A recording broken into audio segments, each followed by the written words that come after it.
You're listening to Fade to Black with your host, Jimmy Church, on the Dark Matter Radio Network. Don't run and hide. Don't be afraid. Don't turn away any longer. The truth will set you free. And now, your host, the captain of conspiracy, the prince of paranormal. This ain't your daddy's radio network show. This is Jimmy Church, Fade to Black.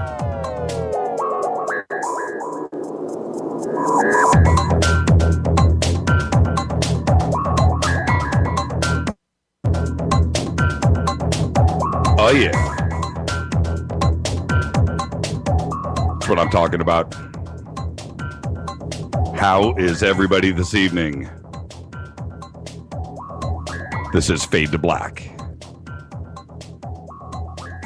Today is Wednesday, February 19th, 2014. 49 days into the new year. As always, we are live from the JP Motorsports Studios right here in Burbank, California. For KJCR and the Dark Matter Radio Network, I am your host, Jimmy Church. Welcome. Woo! Coming off a crazy night last night. It was pretty nuts, wasn't it? Special thanks to Richard Dolan, Steve Murillo, the crew, everybody here at Jimmy Church Radio, Keith over at Dark Matter. It was a lot of work. It was a 20-hour day. And then you have to cap it off with a 3-hour show at the end. But we made it through. And that was, it was a lot of fun.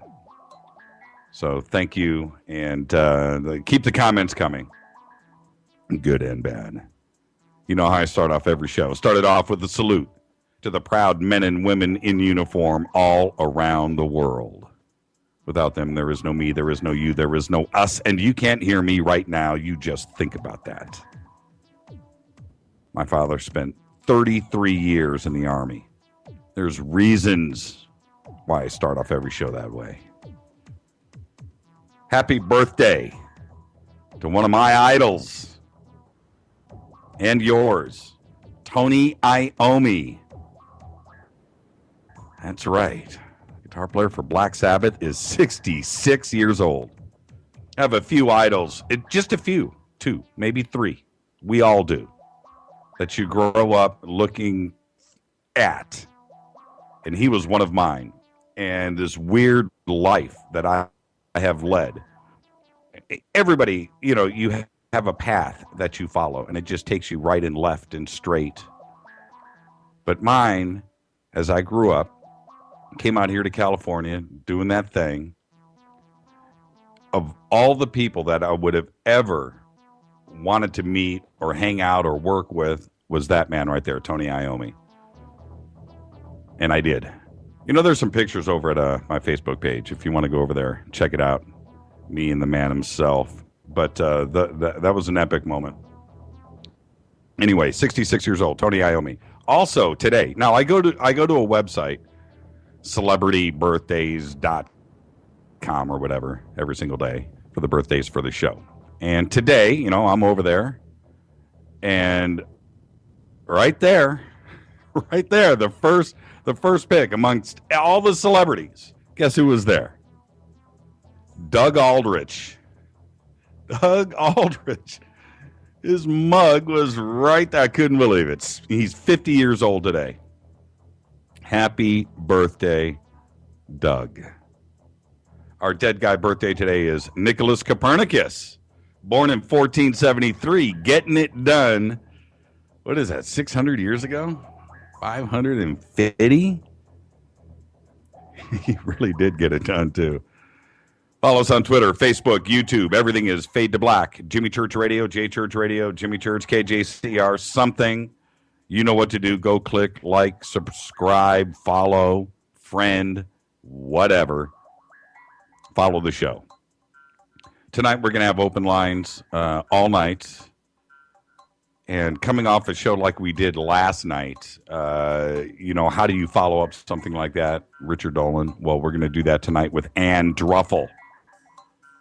Ann Druffel, truly one of the great original UFO ufologists, researchers that there has been. Much respect for Ann Druffel and putting this together with her tonight, and I really appreciate it. We'll talk to Ann in a minute, but that's right. That's how you follow up a show like last night. Ann Druffel tonight. I just can't believe it. You know, I'm just going to say it right now for everybody. I'm a little nervous. Ann Druffel. You can email me throughout the show, Jimmy@jimmychurchradio.com. I got some pictures today that were just posted up on the website over on the forum. And the gentleman that took those pics will be on the show tonight at about 9:15. If you can hear my voice right now, go over to jimmychurchradio.com, go over to the forums page, scroll down to the UFO landing pad. The first set of pics on the top, there's 4. 1, 2, 3, 4. One is the original pic, and the other 3 pics are analysis of the said photograph. It's nice and clear. You can go check it out. You can draw your own conclusions, but there is something flying, a disc, in that picture, and it is extraordinary. And I will have the gentleman that took those pics on the show later on tonight. I met him last night, actually, and he came up and, Jimmy, you've got to see this. You've got to post it. You've just got. And I looked. He had his iPad with him. I was like, those are crazy. That's the real deal. So I got the pics today. We posted them up on the website over on the forums at the UFO landing pad. You can go there right now and look at them. And we will have him on 9:15 tonight. Okay, as always, the show replays, by the way. So, if you're not going to hang out till wherever you are around the world right now listening, 9:15 on the West Coast is not that big of a deal. But East Coast, England, Australia, whatever, it can be a little wacky. But the show always replays. And also, we always have the shows up on YouTube. And if you haven't subscribed to the YouTube channel, you should. I believe, well, you know what? I don't even know what we call that particular YouTube channel. I don't know if it's Jimmy Church Radio, if it's KJCR Fade to Black. It might be just Fade to Black. And so you can certainly just go to jimmychurchradio.com and click on the YouTube link and subscribe from there. But as we post, you'll be updated once you're subscribed, and you'll always have it. We get here at the station email all day long, literally, about podcasting. And we have been auditioning and looking at so many different podcast companies, and we just haven't made the decision yet. We are going to podcast. We have to. Or an audio podcast, not a video podcast. Takes up too much disk space. But we are going to have an audio podcast. So just relax. I know it's important to everybody. It is. But in the meantime, we've got YouTube, and it's there. So please go and subscribe to YouTube. Okay, what else? Oh, last week I mentioned Daniel Keplinger, King Gimp. Now, Daniel Keplinger, a.k.a. King Gimp, is an artist and lives on the East Coast. And I will talk about this if I have time at the end of the show tonight. But Daniel Keplinger is the subject of an Academy Award-winning, literally, an Academy Award-winning documentary called King Gimp. And if you have the chance, you can go and do a quick search on King Gimp, and you will see who Daniel Keplinger is. And over the years, he's affected my life greatly, and I will talk about that at the end of the show tonight. But I got email this week. Who is Daniel? You mentioned it, and then you didn't follow. Well, the show ran late, and I think that was the Robert Schoch show, and it just ran late, and I didn't get around to it. It just goes to show that everybody's listening, and I appreciate that, and you guys are taking notes, and I love it. But Daniel Keplinger is somebody that has affected me greatly. And I'll just say this. What have you done with your life lately? And the answer is nothing. And I don't say that in jest, because when you go and check out Daniel Keplinger and what he has done with his life, with his circumstances, it's an eye-opener, and it will make you really reflect on yourself. It's a guarantee. He is probably the greatest artist, fine artist, painter of our generation. He is great. He is beyond great. Now go check out King Gimp and see how he gets it done every day. All right. More on Daniel Keplinger later. King Gimp. Just an amazing story.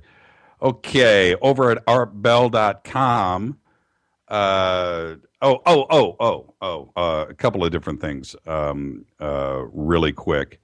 There's been a lot of email coming in about hoaxes. And I know I do a lot on it because, how can I say this? When I hear certain individuals promote themselves and go after things and string somebody along with an obvious, what isn't obvious at the time, but turns out to be just one string of lies right in a row, and pull down not only some of my friends, but people that I look up to as well.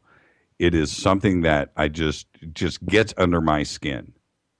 And of late, I've gone back and checked out a few things. For instance, David Lewis Anderson, the time travel doctor, Air Force expert guy. And I go and I listen to stuff like that and listen to how he, on all fronts, just purported this myth, this thing that just wasn't true at all. It just gets under my skin. And so I'm a little outspoken about it because I think everybody should be made aware. And if you listen to stories like this and you haven't dug into them at all, and you're thinking that this fantastic story is actually true and it may be life-changing for you, you need to be straightened out. And I will always do that. That is what this show, it's about the truth. And that's why I do it. I appreciate all of the email and the support. Jimmy, keep it up. Keep it up. Here's another one. Here's another one. But that's why I do it. It just gets under my skin.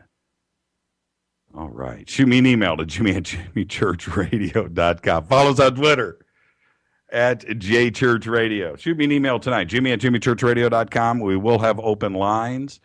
And if you would like to talk to the woman herself, I'll have her on for the next couple hours. We're going to take a quick break right now. And when I come back, we'll have Ann Druffel here. All right? KJCR, Fade to Black. I am your host, Jimmy Church, on the Dark Matter Radio Network. Don't touch that mouse. Listen to Little Doug Aldrich and just sing happy birthday. I'll be back right after this. Don't go anywhere.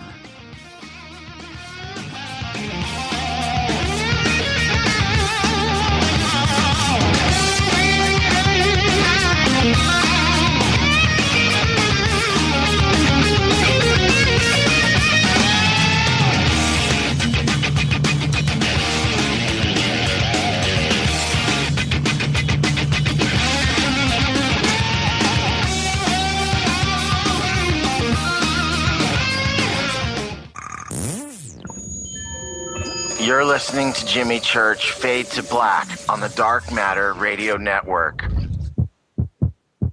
What's up, revolutionaries? It's me, Jimmy Church. Do you have an IRS or state tax issue? Well, I did, and I called national tax experts. My problems were fixed, done, fini, and man, I got to tell you, it was a relief. National Tax Experts are a recognized tax office that services clients in all 50 states. It doesn't matter where you live. Give them a call. I'm telling you, they take the time to understand each and every client's individual financial status as well as their financial goals. And that's exactly what you need, my brother, when you're taking on the evil three-letter. So, seriously, give them a call today at 1-877-909-5444.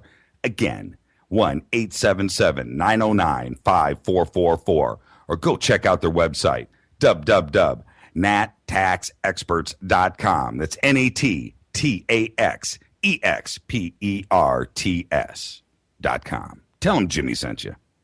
This is KJCR at JimmyChurchRadio.com. On the Dark Matter Radio Network.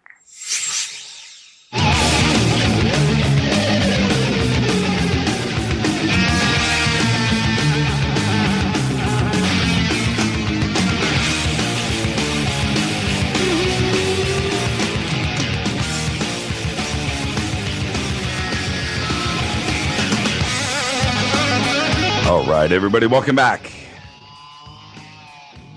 Everybody listening around the world, thank you. KJCR on the Dark Matter Radio Network. I'm your host, Jimmy Church. Got a good show tonight. Let's just get straight to it. Ann Druffel has researched various aspects of the UFO question and investigated reports of all kinds since 1957. She's one of the first investigators for NICAP, remaining with that organization from April 1957 until 1973.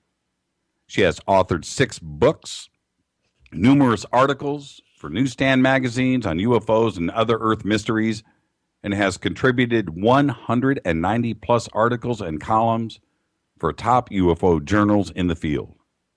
One of her recent books, Firestorm, the Dr. James E. McDonald's Fight for UFO Justice, reintroduced the phenomenal UFO research and amazing results of the prestigious atmospheric physicist James E. McDonald.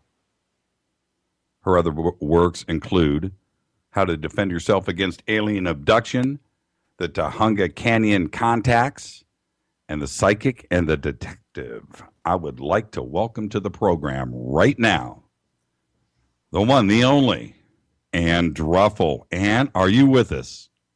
Yes, I am. Thank you, Jimmy. No, Ann, thank you. And I'm a little nervous, so just, let's take it easy on me. Oh, okay. Ann, you're a little low, like we were talking earlier. Just speak up a little bit, and we should be just fine with you. Okay. Well, my voice is just like this. Is that loud enough? And it's going to be just fine. Okay. Now, I don't yell at people unless they, pass me on the freeway at 90 miles an hour. I love it. And, this is I have such, we all do. We have such respect for you and the amount of work and your diligence and everything that you have done. So before we proceed, I just want to thank you for all of your work over these years. We all appreciate it. And last night, at the show that we had done last night, I was talking to numerous people, and they were asking me about who's going to be on the show this week. And when I said Ann Druffel is going to be on tomorrow night, the reaction from is Jimmy, how do you do these? How do you get, and it's the reaction that I got from everybody last night, Ann, was just incredible. And the amount of respect that you have out there, you've earned all of it, but I'm just letting you know we really, really appreciate it. And there's a lot of people right now listening, very excited. And again, thank you for finding the time to come on the show. And I would like to get started. So, are you ready? Well, I wanted to tell you that Dr. McDonald's book is Firestorm, Dr. James E. McDonald's Fight for UFO Science instead of Justice. Oh, did I say justice? Yeah. It should, Of justice, too. But he used the word science. Yeah, it's called excitement. And I'm looking here on the screen, and it says science in big capital letters. Justice came out of my mouth, and you know what? That is called, it's there. I said it for a reason, if you know what I mean. Yes, I do. That's I the do. that's the He's a very subconscious. just man, and he gave us the information that he could search out as a scientist, and only that. And that's as far as he went. He didn't go into hypotheses, into speculation, nothing like that, like some people are doing now. Right. Okay, now, really quick, I believe I just got, okay, let's see here. Yeah, you're just a little low. I will crank you up as much as I can. I'm talking about your volume. Just try to stay conscious of that. I'm not going to say it anymore. The producers here are just going to have to deal with it, and the network, because it doesn't matter to me. I have you here now. Now, over at jimmychurchradio.com, we're going to talk about 3 or 4 different subjects tonight, and I would like to talk about the Rex Heflin photographs, and we'll get to that in a second. Obviously, James McDonald, and if we have enough time, I would like to try to get into the Tahunga case, if that's okay. Okay, and how to defend yourself against alien abduction? Yeah. Oh, well, I left that one. See, there's so much, Anne. Yes. So there are 4 books. Yeah. Yes. Exactly. So I understand. It's a lot. It is, but yes. It's either we'll talk about less of the other stuff and we'll get more stuff in, or we'll talk a lot about very little. We'll see what we can do. We'll talk about what you want to talk about and what your audience wants to hear. And do your audience send questions in? Absolutely, they will. And just so you know, it's your show. It's not my show. I'm just here to toe the line. And over at jimmychurchradio.com, I'm checking now. We should have your gallery up for Rex Heflin, and I am checking to make sure that it is here. And okay, we don't have it up yet. The producers are still working on it. But what we are going to do is we're going to have Rex Heflin's 4 photographs. Well, we're going to have 6 up. We're going to put up 6. And for everybody listening, Ann and I were talking earlier today, and I said, "Yeah, Ann, okay, I've got the Rex Heflin 6 photographs. Jimmy, there's 4. No, Ann, Jimmy, there's 4. There's 6. No, Jimmy, there's 4. It just." and just stop me in my tracks, Jimmy. There are 4. Well, I figured out that there are 6 because 2 of them are ones that have been enhanced recently by a very wonderful scientist who works in a university nearby me. I live in Pasadena here, California, and he discovered the answer to why one of the photos was not accepted by Dr. James C. McDonald. And so those other 2 that make 6 photos, I'm sure that's what you meant. Yeah, and the enhanced versions. And the thing is with those photographs, and we're working on getting those up. It should be just in a few seconds, everybody, and I'll let you know when you can refresh your screens, and they'll be there. As always, they'll be on the homepage.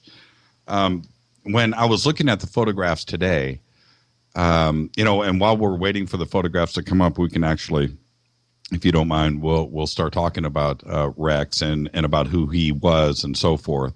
But when I was looking at them today, trying to find high-quality versions of those pics is a very difficult thing. There are so many out there. They have been reproduced and reproduced and reproduced, and a lot of what you're looking at out there are reproductions of the reproductions. And whatever happened, really quick, whatever happened to the original negatives? The original negatives apparently were taken by someone that we didn't know who they were, who it was at all. And Rex Heflin was just as devastated as we were. And then all of a sudden, just maybe about 10 years ago, someone phoned him and he said, have you looked in your mailbox lately? And Rex said, okay, And he went and looked in his mailbox. There was nothing. Got the other call. It was from a woman. Have you looked in your mailbox lately? And he went out again. And here in a plain, a manila envelope were the 4 original photos that had been lost for so long. And he told Bob Wood about this. And Bob Wood said, well, would you go up to where Rex was living? He was living up north in California at that time, and get the photographs. And I did. And Rex gave me the ability to keep the photographs. They are in a locked box in my house and not available to anybody, you see, the 4 original photographs. So that's the reason why we have not given out the original photographs to the public is because of the scientist at the university in Southern California here is still studying questions about the photographs, trying to find out that they are valid. They are considered the most valid UFO photographs ever taken. Yeah, absolutely. But, and we have to prove, you see, that they are photographs of an unknown craft. You see, unknown craft. Yeah, my colleague is still working on that.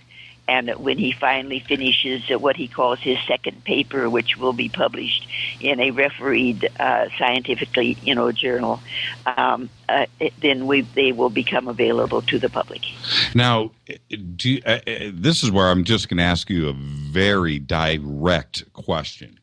You have in your possession the most famous photographs ever taken.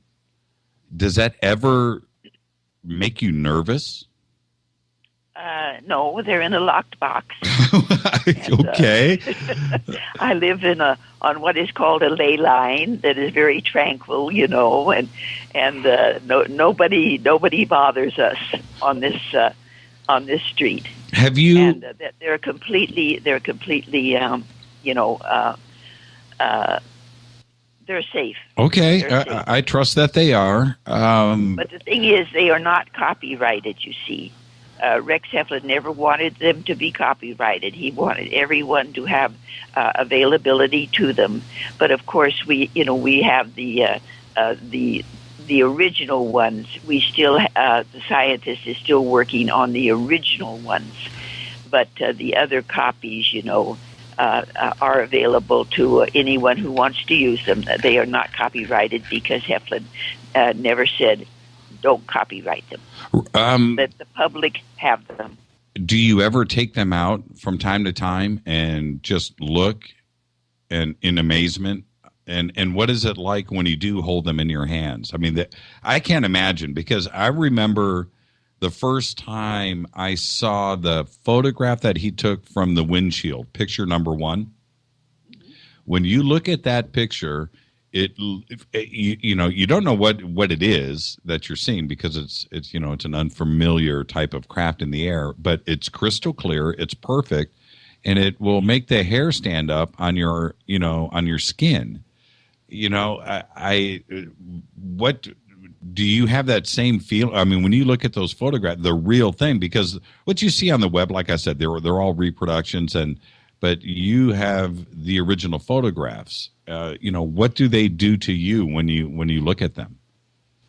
Well, you see, I'm a researcher, and I don't get amazed or anything like that because I'm so used to handling them.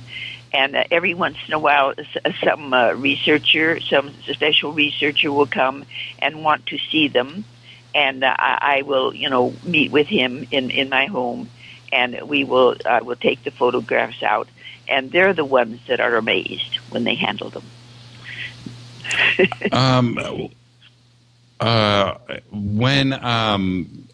When he took the pictures, okay. Well, I want to talk about Rex specifically. How is he as a person? and you're a researcher, so how does he come across to you? Well, you see, Rex died several years ago, but he was always so friendly, just a wonderful, wonderful person that you knew was speaking the truth. There are people, that you don't trust entirely, and you have to search them out. Well, at first, when Rex Heflin took the photographs on August 3rd, 1965, we searched them out. I mean, we researched them thoroughly. We knew that Rex Heflin seemed to be a very valid, truthful man.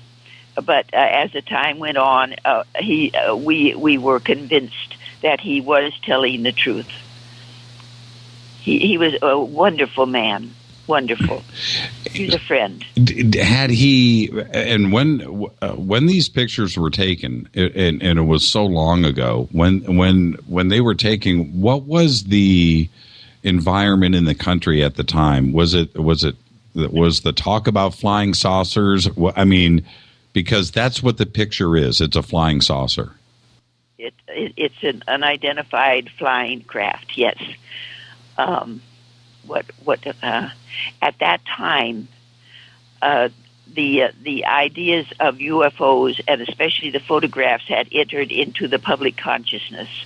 And when Rex took the 4 photographs, when he saw this thing fly over his truck, he was a highway maintenance engineer, and it flew over his truck. He took the 4 photographs, and he didn't know what they were. Someone knocking at the door, but there's nothing I can do about that.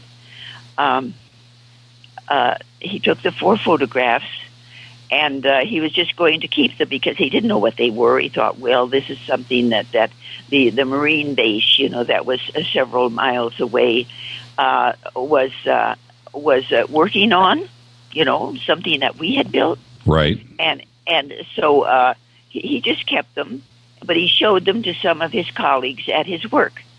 And then the colleagues and members of his family thought, these have to be photographed these have to be given out to the public. And so the family was the one. And do you need to go get the door? I do. Go grab the door. No, go ahead. I'm sorry. No, that's okay. The pictures were just posted, so Ann, okay. No, just a moment. Yeah, go grab the door. And who is it?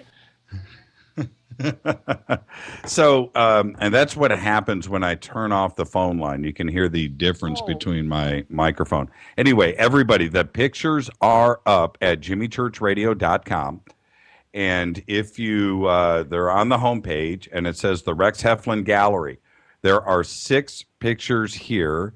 2 are enhanced, and 4 are the original photographs. And let me see if we've got Ann back with us. Ann, are you back with us? Okay. Yes. Okay, no, fantastic. The gas man. Oh, yeah. Because, my neighbors are convinced they smell gas. And well, we knew this was going to happen tonight, Ann, and yes, just to let everybody know, Ann had a gas leak at her house today, and she called me. She says, "Jimmy, I don't know what to do about your show tonight." I said, "The show must go on. We'll figure out the gas leak." And so that's my wonderful neighbor and the gas man have come into the house. And they will search it out. Okay, so now, Ann, if you go to jimmychurchradio.com, I know you have it there, just refresh your page and scroll down to the bottom of the homepage, and you'll see the Rex Heflin Gallery up there now. And I have them in order, picture number 1, 2, 3, and then the 4th one obviously being the smoke ring, and then the 2 enhanced photographs or 2 enlargements. Okay, now the first thing that I would like to do, and again, I want to remind everybody as you're going over to jimmychurchradio.com and you look at these pictures, they are without a doubt the most famous photographs ever taken. And Ann is in possession of the originals. And there isn't anybody out there that knows more. It was funny today, and Jimmy, there's 4 that knows more about these pictures than Ann Druffel. So what I would like to do, they're not mine. we understand that.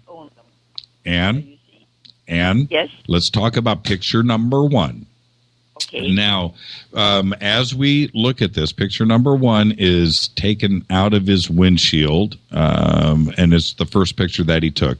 I'm not going to describe it. I want you to do it. But where this was taken down in Orange County, so where the picture was taken, what time, what kind of camera, and just take us through picture number 1. Set us up. This was a few minutes after 12 noon, and Rex Heflin was working on his highway maintenance job, and he had found a place where a tree was hiding a sign which directed traffic, and so he got up and to tell he stopped his truck, and he to tell his colleagues at the base.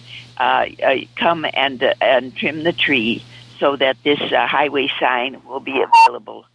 And so he, as he stopped, he saw this craft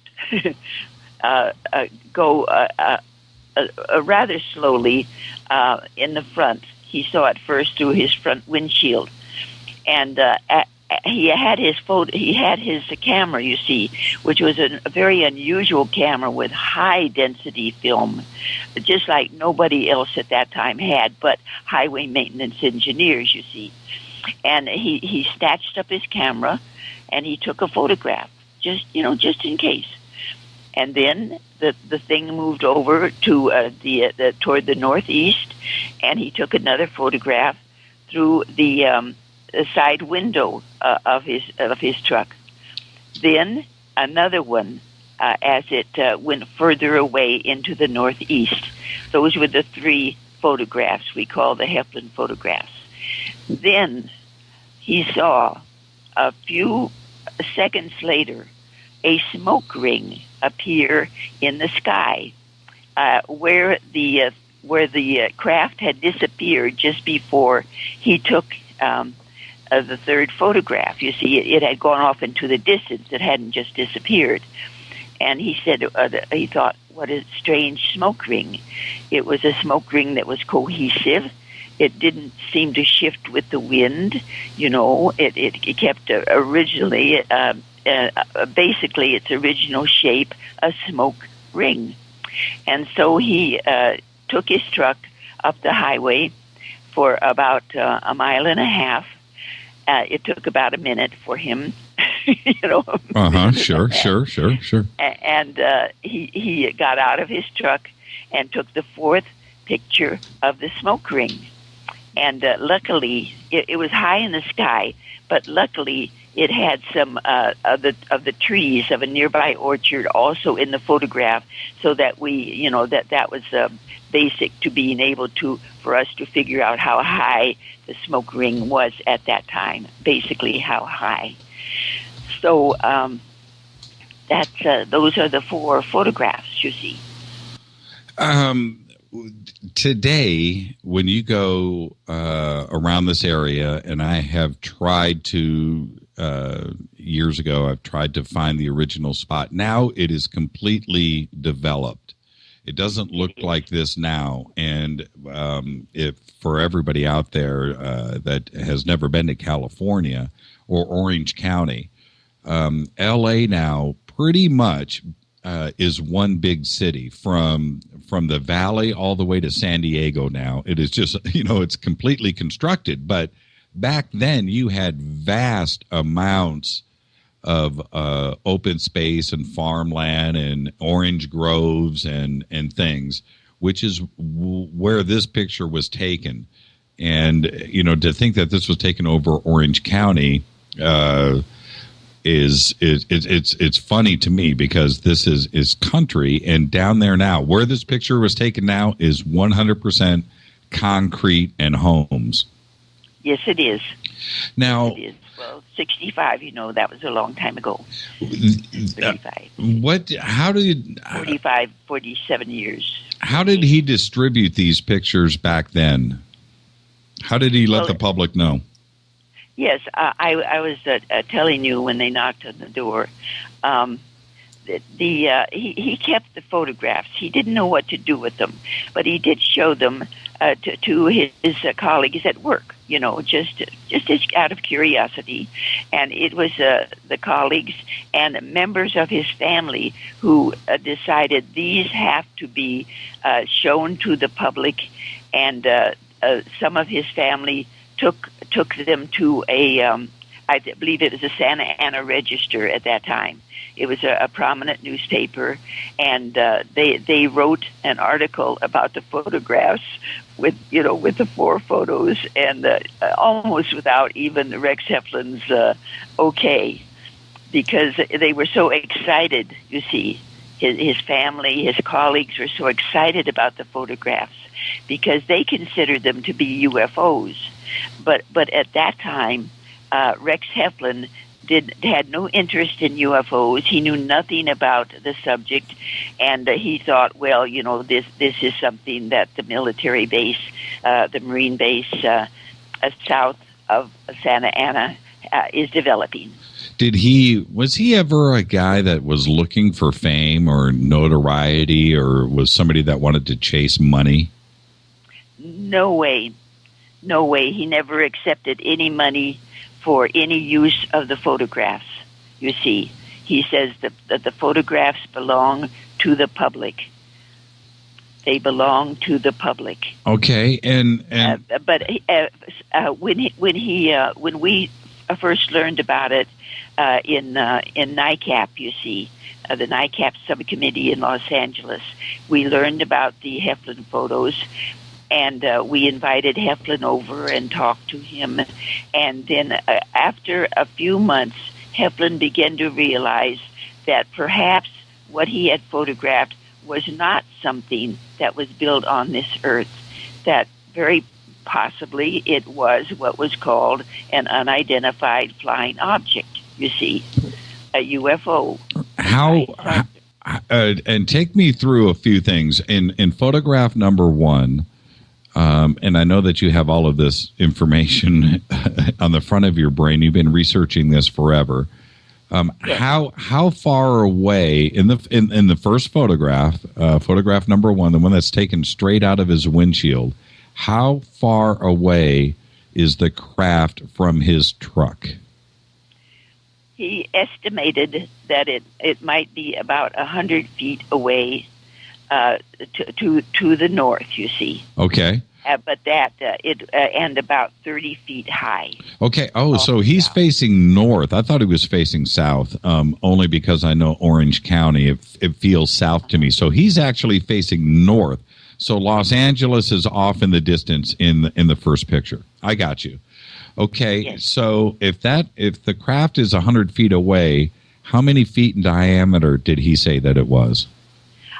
He estimated in his own mind, when he was a very, very intelligent man, very, very technical, that it might be about 30 feet across.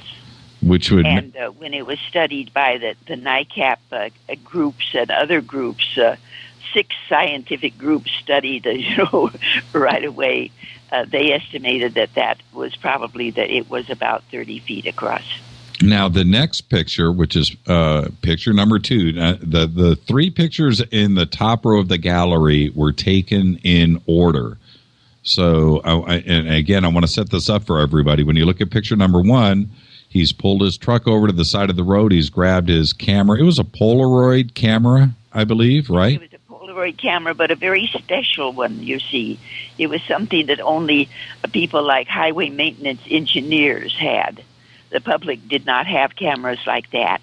With the ASA reading, it was a very, very high ASA reading, and it could take photographs unlike anything that any camera that we had at that time could do. Which explains the extraordinary quality of these pictures, because Exactly.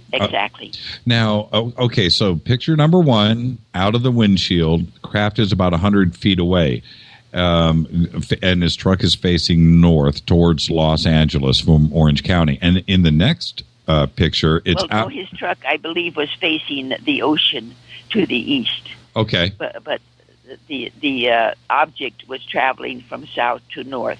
Okay. And that's why he was able to take the first photograph through the front windshield, and then the second photographs and the third one through the right window of his truck. So he snaps the passenger window. Right. He snaps the second picture, which is extraordinary on a few different fronts.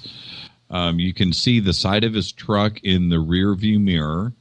Okay, that's one of the things that is great about the picture. But you can see the bottom of the craft. Now, what direction and what was the craft doing as he took these pictures number 2 and 3?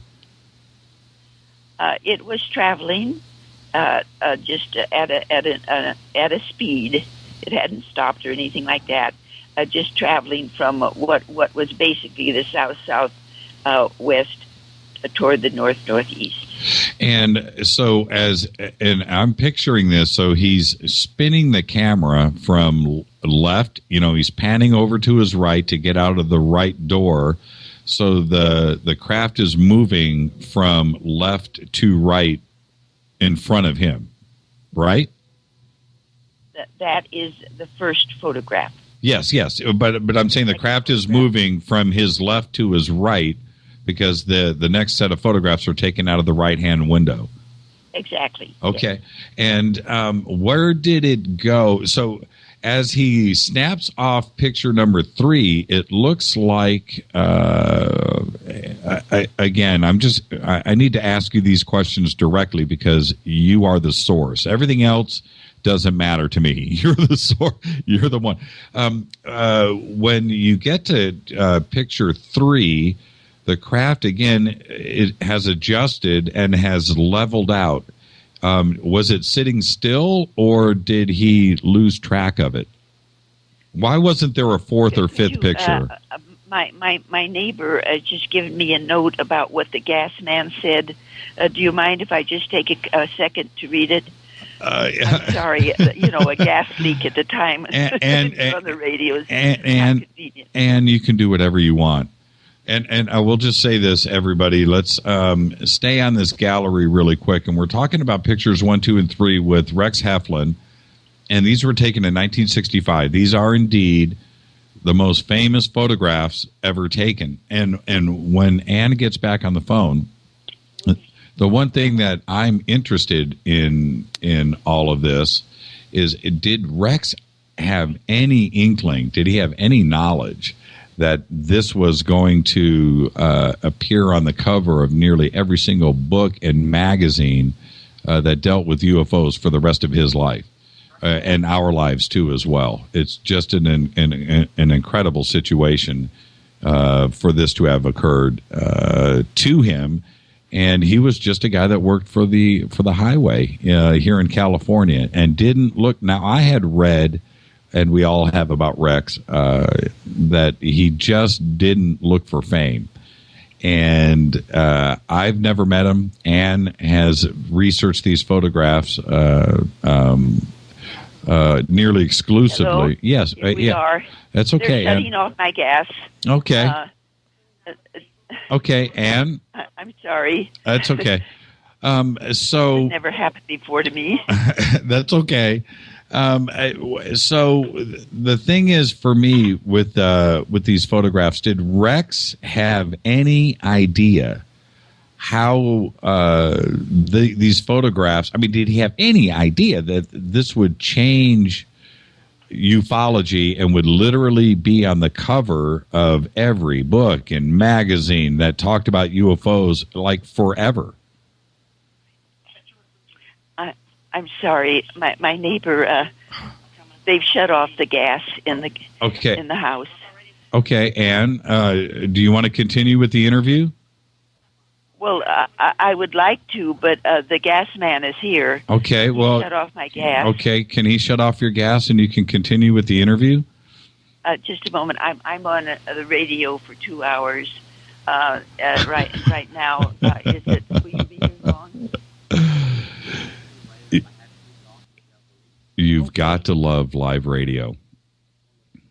Absolutely. I almost want to turn this up and listen to what the gas man is saying. All right.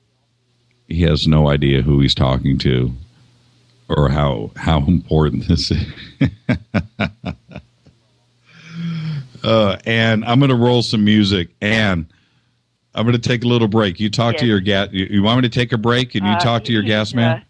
No, he explained what he will be here only for a minute. Okay. But I can talk now. Okay, thank you, Ann. Sorry. That's okay. Never happened before to me. I'm not going to say anything. It's okay. All right, let's continue on. So, as Rex, my question was, did he have any idea what these photographs were going to mean to ufology? Did he have any idea? Was he into ufology and UFO, or is this just something that landed into his lap and then would, change the face of ufology forever? It's something that landed into his lap. He had no interest in UFOs. He had never read anything about them, although he, recognized that there was something being done, by people in the country about flying saucers. But he had no interest and no knowledge. Did he ever continue on to do interviews, or did he just stay out of the public light? He stayed out of the public light except for maybe 1 or 2 interviews in the following, how many years? 30 years. Right. But he worked with NICAP investigators, you see. He worked first with Bob Wood, and Bob Wood had a group, and they studied the photographs, and they considered them very possibly valid. And then 5 other scientific groups studied the photographs, during the following months and a couple of years later, and they came to the same conclusions. All the scientific groups that studied them said they were most probably valid, but they couldn't say they are valid because, of course, that's hard to say. That's what we're working on now. Right. We're still working on them. Now, didn't the legend and the urban legend behind these photographs? There are so many different stories. So let's clear up a few of them. There's a story out there about either Men in Black or somebody, official sources showed up at his house. Said they were going to borrow the photographs, I think, and took them. And then is that when they disappeared? And did that event really happen? Yes, it did. You see, after it was published in the newspaper without his consent, of course, his family wanted them, out to the public, the information. He lent them to the 2 official government agencies to study them. Both of them returned them. And then one night, when he was listening to the music on his, I think it was his television, someone knocked at the door. He opened it.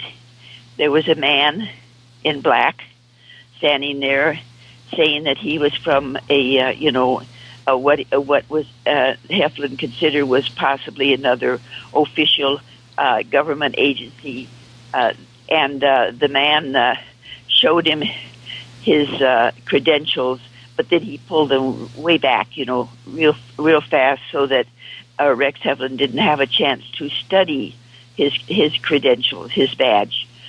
And so that they asked if he asked if he could take the photographs, like the Marines and the other official organization had done and returned them. And Rex said, well, he wasn't sure because he noticed that parked at the curb of his house, there was a car, and there was a strange reddish, purplish light flickering in the back. And he could see the form of what seemed to be another man in the back of the car, related to this flickering light. And at the same time, very strange static came over on the music that he was listening to. And this had never happened before. And he just wondered what's going on. But something made him, to the day he died, he never understood why he gave them the original photographs to the man at the door. Now, and of course, we have a hypothesis about that. And what's that hypothesis? At that time, the CIA had developed a way of affecting minds, human minds, from afar with technology, you see. And this was never made public. I mean, what technology it was. But they could depress people. They could, make them believe that what he was saying, what he was seeing was all right. It was very strange technology. It's described in my book, Firestorm, Dr. James McDonald's Fight for UFO Science. And so he gave the photographs to this gentleman at the door. I need you to remember to keep speaking into the phone. You're starting to drop off just a little bit. I'm sorry. There you go. See, there you. Gas man is leading. Could you just a moment? Oh, thank you. He's all finished. Okay, yes. So that means you're going to speak louder and into the phone. Okay. Oh, I'm sorry. Oh, see, right. There you are. You were drifting away. Now we got you back, Ann. See, and I can't. I don't want to. It's like me telling my mom what to do. I just can't do that. So I'm just going to ask you, as nice as I can. Yes, speak as loud as you can into the phone. Okay, so all right. Now back to the photographs, and I want to talk specifically about photograph number 1. Because it has been said over the years, they kept comparing this to, and I just find this crazy, to a train, the wheel of a train. And now the wheel of a train must weigh, I have no idea, but several hundred, maybe 1,000 pounds. And I don't think Rex Heflin was out throwing one of these around in the air around his truck in 1965. There have been people who have been trying to convince us that that's what they were. Yeah, and so how did you face that? And what were some of the other? I know they thought it was a hat too as well. I find it all crazy when I look at the pictures. It's just obvious that something is flying around in the air. I don't know what it is, but these are great photographs of something flying around in the air. And yes. So what I don't know what it is either. Yeah, and what were some of the other things besides a train wheel, which is just a crazy thought? A manhole cover is heavy enough, but yes. But a train wheel. And what else did they say that these were? There were other things like some of them. Some people tried to convince us that Rex Heflin had a fishing pole, and that at the end of the line of the fishing pole, he had put a little, an image. That he had made an image that looked like a UFO, and that he, that's what he photographed. And there were even some. There was one person. I'll call him a person, not a gentleman. No, he's a gentleman, Okay. I'll be kind. That produced a picture that he put widely on the web and, all over, showing a line you see, to the UFO in the first picture. Uh-huh. In other words, he was on something on the end of a fishing line, and then we got our scientist at the University of to prove that had been is it called photo enhanced? Uh-huh. It's something that you can do on the computer now. You can make pictures appear. You can put things in pictures and make them appear as if that they're in the originals.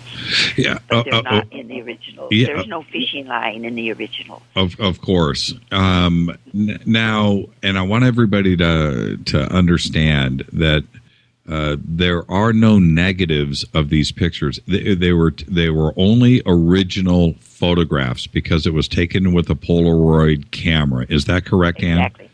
So exactly. So when all of the analysis is done on these photographs, you only have the originals, which are, of course, are in your possession, but there are no negatives to analyze. So all of the analysis were taken off of the original prints that are created in the inside of the Polaroid camera. Yes. And yes. And for most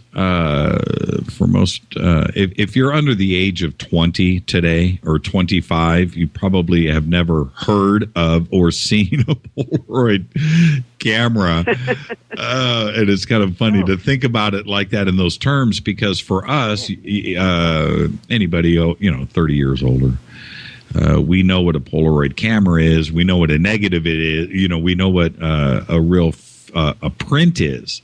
And so these were Polaroid pictures. Now, when he got in his car, after he takes photograph number 3, does he attempt to, and you started to talk about this earlier, so let's finish the story. Does he try to follow the craft? What does he do next after picture number 3 before he gets to picture 4? You told us how he took picture 4, but did he take off and try to follow it? The first 3 pictures were taken from inside his truck because the thing went by so fast that it was just I don't know 20 seconds or something like that. That he took the first 3 pictures, and then as the craft or the thing disappeared into the northeast, he saw that this strange smoke ring in the sky, and he didn't see the craft blow off the smoke ring, but he thought how strange for that to happen too after that he had just seen this other thing, and so he got in his he got his truck onto the highway and drove about 1.5 miles up to where he could photograph the smoke ring as close as he could, you see, and that's it was about 1.5 minutes later that the 4th photograph was taken. What did he do after that? And what did the craft do after that? When he took the picture of the smoke ring, was the craft now out of sight, and did he see where it went? No, he just saw it disappear because it was moving fast into the northeast. That's all he knew.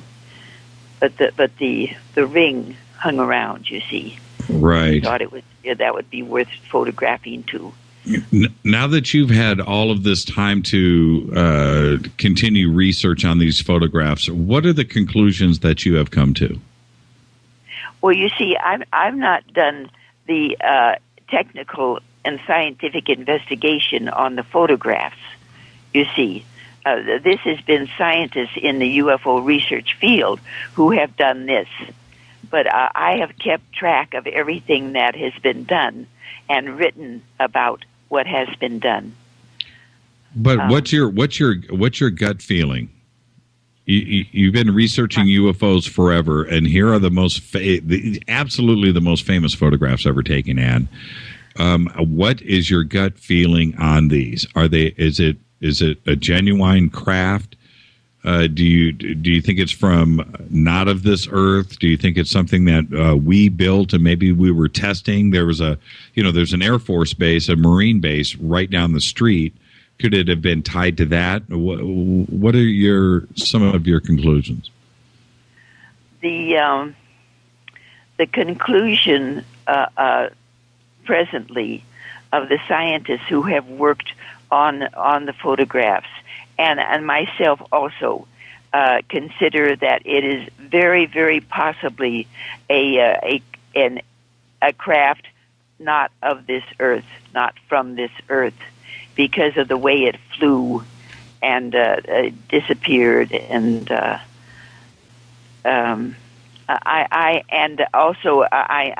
was acquainted with Rex Heflin enough, and there were many other people in the Southern California area who were acquainted with him, and we all considered him extremely reliable man. And he never wanted to make any money off the photographs, never wanted to copyright them.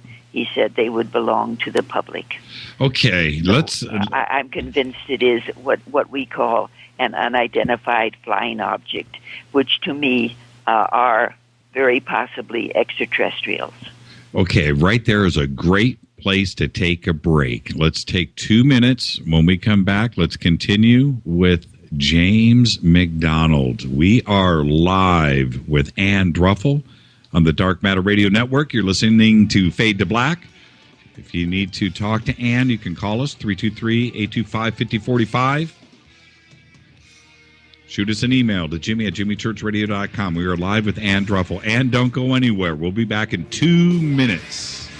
Okay, could you tell me how to get onto I'm on your Fade to Black, but I don't know how to find the photograph. We'll be right back, and I'll tell you, Ann, okay? Oh, good. All right. Thank you. Thank you. Way out here, we listen to Jimmy Church on the Dark Matter Radio Network.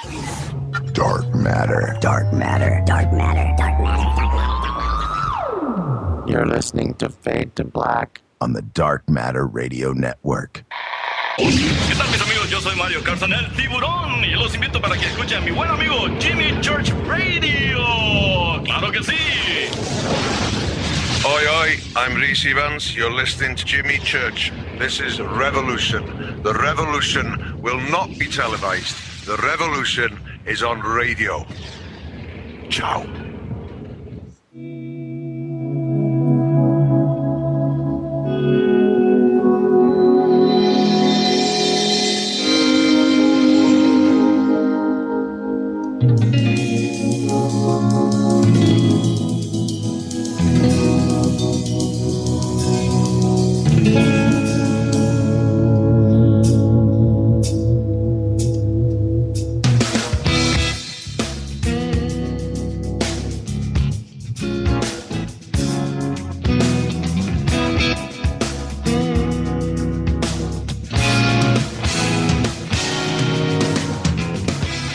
Oh, yeah. Welcome back, everybody. Fade to Black. I am your host, Jimmy Church. KJCR on the Dark Matter Radio Network. We are live with Ann Druffel. If you have any questions for Ann, the producers will get those into me right away. Jimmy@jimmychurchradio.com. That's what you need to do. Follow us on Twitter @JChurchRadio. Don't forget to also go subscribe on the YouTube channel. And we are talking with Ann Druffel. And I wanted to change gears a little bit, Ann, because we have so much that I could sit and talk about the Rex Heflin photographs all night long and sit and look at them in amazement. And they affect me that much. And I still can't. Someday I'll show you the originals. I would absolutely love that. And the thing is this: I remember, and I'm gonna scratch my head and think, but I was a young kid and probably 10 years old, and my parents had a set of encyclopedias. You remember those, right? You'd have Encyclopedia Britannicas in the living room. And I still have them. Yeah, I wish I did, but and I was, and I remember just going to getting the U edition, opening up to UFO, and would read. But there's the Rex Heflin photograph. When people talked about UFOs, that's the photograph that is referenced, and it truly affects me. And every time I see the pictures today, I'm serious. I could talk about them all night. And the thing is, the photographs too, really, I think they stir emotions in everybody. When you look at these, you just don't know what you're looking at, and it doesn't look like anything that you would expect to see when you think about something in the air, and you look at it just doesn't make any sense. And they are crystal clear and perfect. And out of everything that's ever been, out of all those photographs, these are the ones. And I truly could talk about them all night. But there are articles about them on my website under the articles section, under the UFO phenomena UFO article section, and one of them is the latest one by a scientist and Bob Wood and myself, and that was what we call the first first article ever published in a scientific journal, and a scientifically oriented journal. Right. The other ones were in regular UFO journals. Right. But if they will go into my website, they can read the entire article. And you have a great website.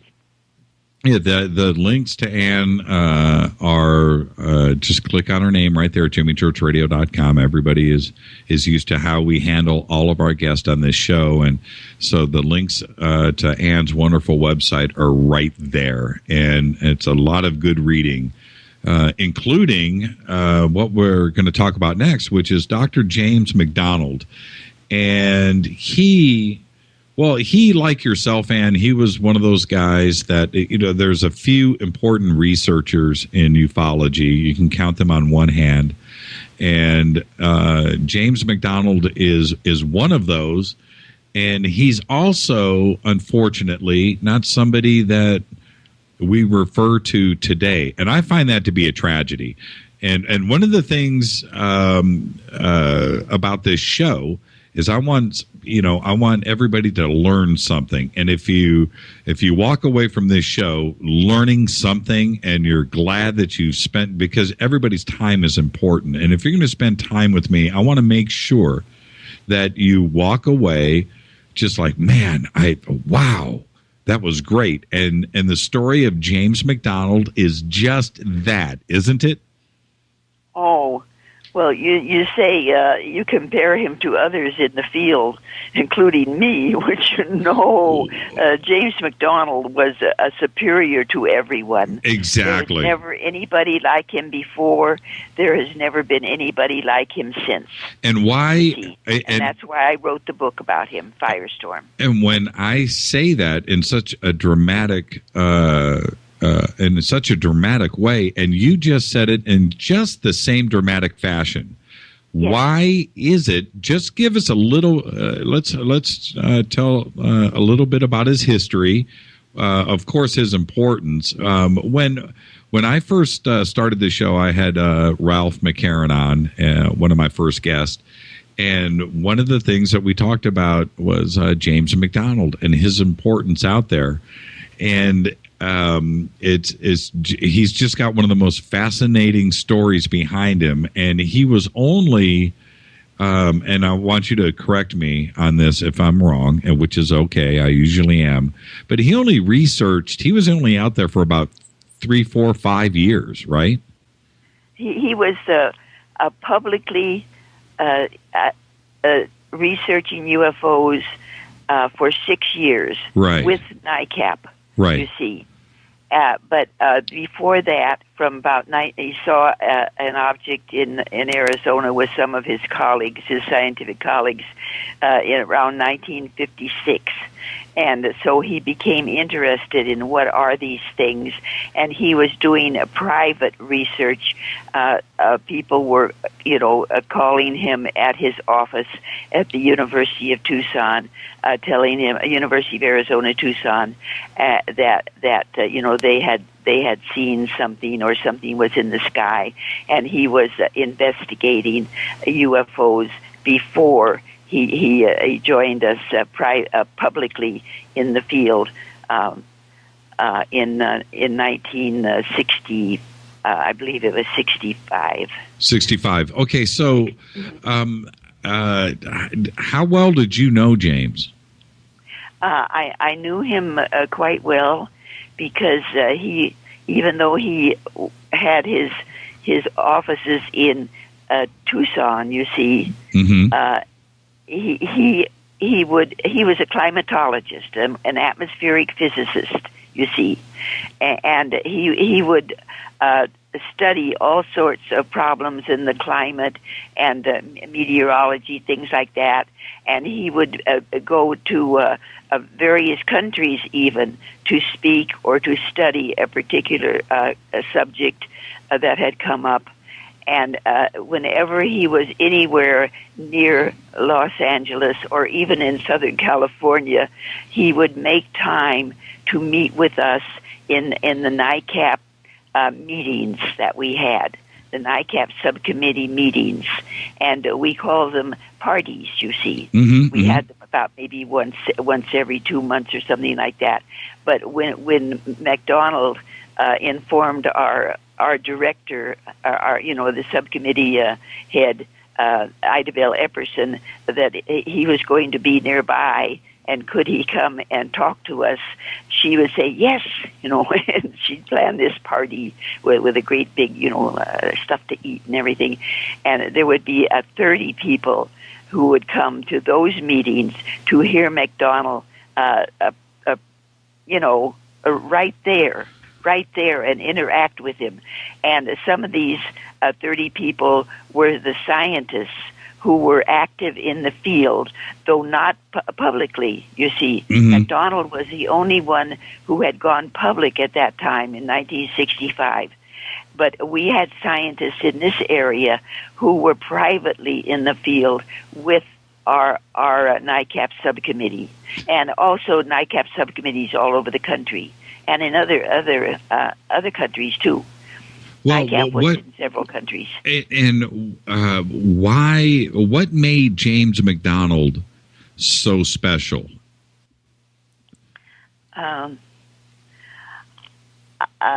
It's hard to describe. He was someone who was a scientist, and when he would meet with us, you see, when he did take the scientists aside and they'd talk in a group, they'd use scientific language, that nobody else could understand what they were saying. But then when he'd come and speak to me personally or to Ida Bell Epperson personally, he would use plain English, you see, to express the same ideas. And this is what was so enthralling about him, that he treated everybody as an equal. You didn't have to be a scientist to be interested and to contribute to the UFO research field. All you had to have was some, particular sort of skill. But like I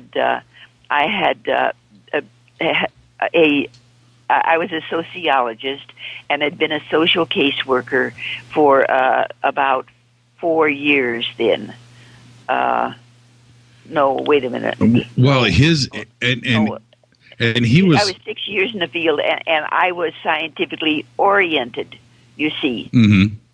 There's a difference between being scientific and scientifically oriented. I am scientifically oriented. His due diligence, the way that he did not want to stop with not only his research, but getting this to the public, he was completely tireless.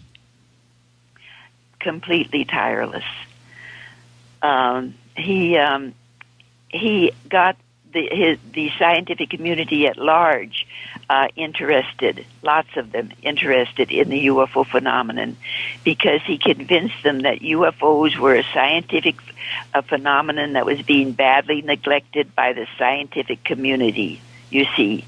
And he gave hundreds of talks to scientific groups at conferences, at scientific conferences in other groups, and they would it would be filled. The audience would be a full audience listening to him. Other scientists listening to him. Now, not all in the scientific community accepted what he was saying, but a lot of them did. And he was the one that changed the field into to have scientists able to express interest publicly. You see, yeah. How did he not only worked with the scientific community, he worked with the private research community, like us, like NICAP.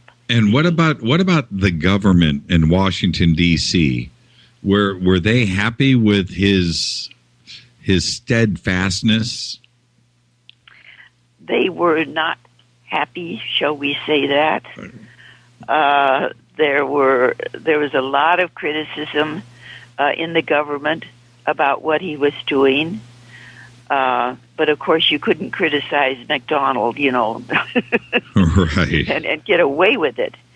So, what our hypothesis is that the government felt that he had to be shut up. You see, because we know that the government has information about UFOs that we don't know what they have. At least I'm not, accepting of some of the theories that are out there. Theories, beliefs. Right. What do we call it? Of course. So, what I write in the book is the way the government very possibly got to him and into his mind through the same technology of the CIA at that time, which is described in Firestorm, my book, and because it seems to be that he was depressed, and he was found dead under a bridge in the desert outside Tucson. And you see, with a gun near his hand, and but it was assumed that he was depressed and shot himself. You see, yes, and let's come back to that. Let's come back to that, because I think what led up to that is the story, his tragic death and how it happened, and I'm still not convinced of the official story. I'm not, and I would love to hear directly from you how you feel about it. But let's back up for a second. All right. What started? Was the depression caused from his frustration within the UFO community? Was it caused by somebody else? Was it the government messing with him? Was it his personal life? But what started the downward spiral? You knew the man, so how? What started this? Because he was right in the middle of the most remarkable research of his generation, and he knew that. Yes. And he was convinced of all of this, and then suddenly things went wrong for him. What happened? You see, I knew McDonald, and I treasured, the fact that I knew him personally, but I was not a close colleague with him like some of the scientists in the UFO field. You see, okay, but I spent 5 to 6 years studying the entire thing about what you're talking about. His wife, Betsy McDonald, who is a wonderful, wonderful person. She helped me during those 5 to 6 years, and she referred me to about 4 or 5 of his colleagues who were still connected with the university, with the Institute of Atmospheric Physics on the university grounds of the University of Arizona at Tucson. And that's where I got the information for this 509-page firestorm, Dr. James E. McDonald's Fight for UFO Science. It's just a little bit that I knew personally, from knowing him. That's in the book. The research was done during 5 or 6 years in the 1990s, and the book was published in 2003. But what caused the depression? Do you think it was a government was it was his marriage solid? What caused the downward spiral? You see, there are the two hypotheses. Betsy McDonald was convinced that he was depressed because he would be gone, all the time almost on UFO stuff, not only his own scientific work, but UFO stuff. He wasn't home enough, and she she met this other gentleman in an organization that she belonged to, a bookstore associated with it, and she met him and sort of linked up with him, although she still lived at home. Okay. With Jim and their children. Now she says it was the depression that he felt because of the fact that she had essentially left him for another man. Then the other hypothesis, the one that seems very real to me, is that the government caused the depression. Well, and back then, well, now too, it really hasn't changed a whole lot, or if it's changed at all. There were reasons to psychologically affect anybody that was against the grain or against the agenda that the government needed to move forward with. And exactly. Yep. And there's plenty of cases, both admitted to by the government and not. That part of this story doesn't matter. But what we have here is a gentleman that was certainly causing trouble. and that's the truth. For the government. He was causing trouble for the government. That's right.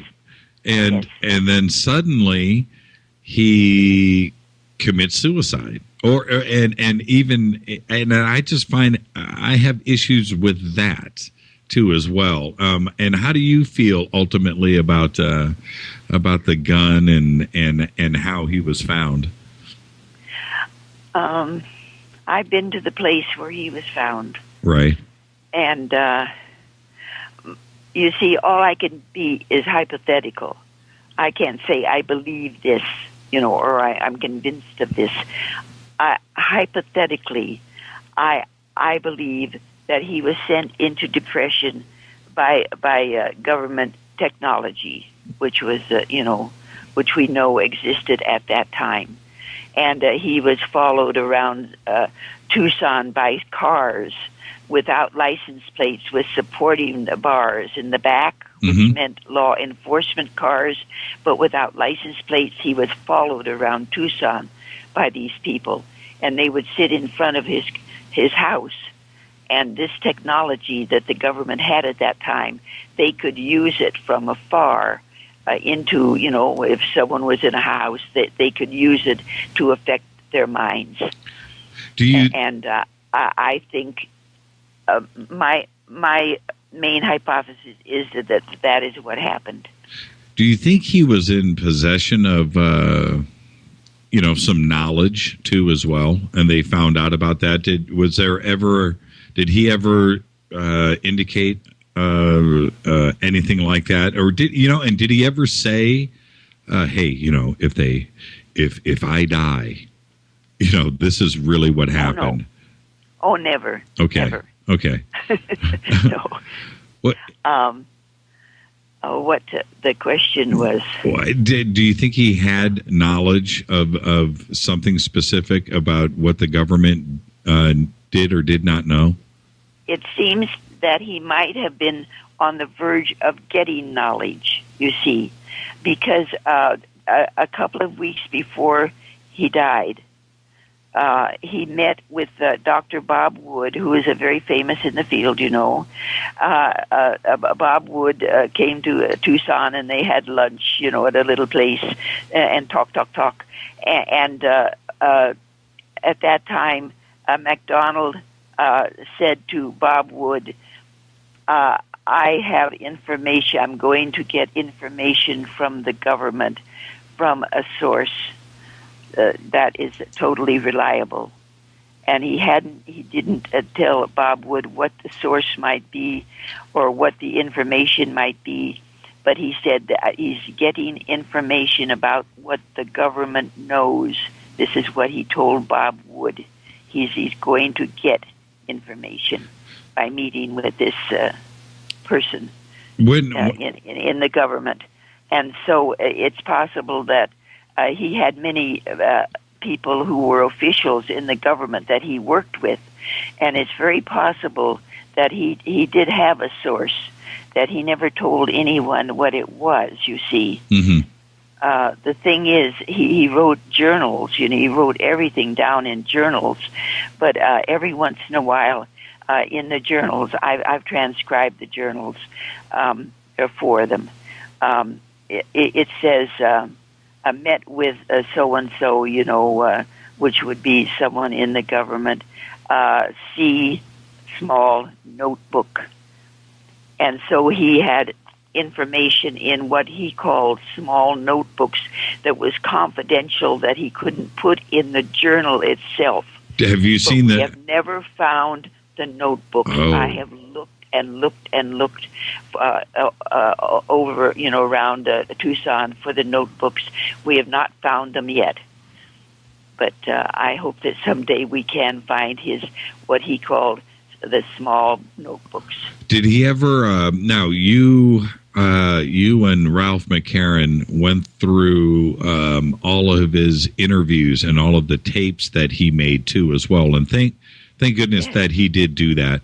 How many years did you spend transcribing and documenting and archiving all of his recordings?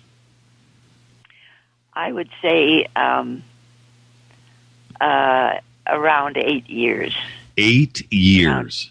8 years, but totally toward writing the book, 5 or 6 years. That I would go every once in a while to Tucson and meet personally with Betsy McDonald and his colleagues at the University of Arizona in Tucson. Did you listen to all of the tapes yourself? No, I couldn't. There were 28 boxes of tapes about UFOs. You see, wow, and they were not accepted by the university when McDonald died. They accepted his climatology, his scientific work, and put them, in their library, in their scientific library. But they wouldn't accept the ones about, UFOs. No, and so they were kept by Betsy McDonald and her family in a part of her house they called it the UFO room, and and that's where the 28 boxes of tapes and other materials came from. And I was given a grant to archive those in the University of Arizona in the personal collections section in their library. And I just have to ask, on all of those tapes, what did you hear? Is there one or two instances that just were shocking that nobody knows about? Would you share something private with us there's nobody listening, and it's just you and I in my living room right now. Okay, so was there something out there that you could just share with us that was special?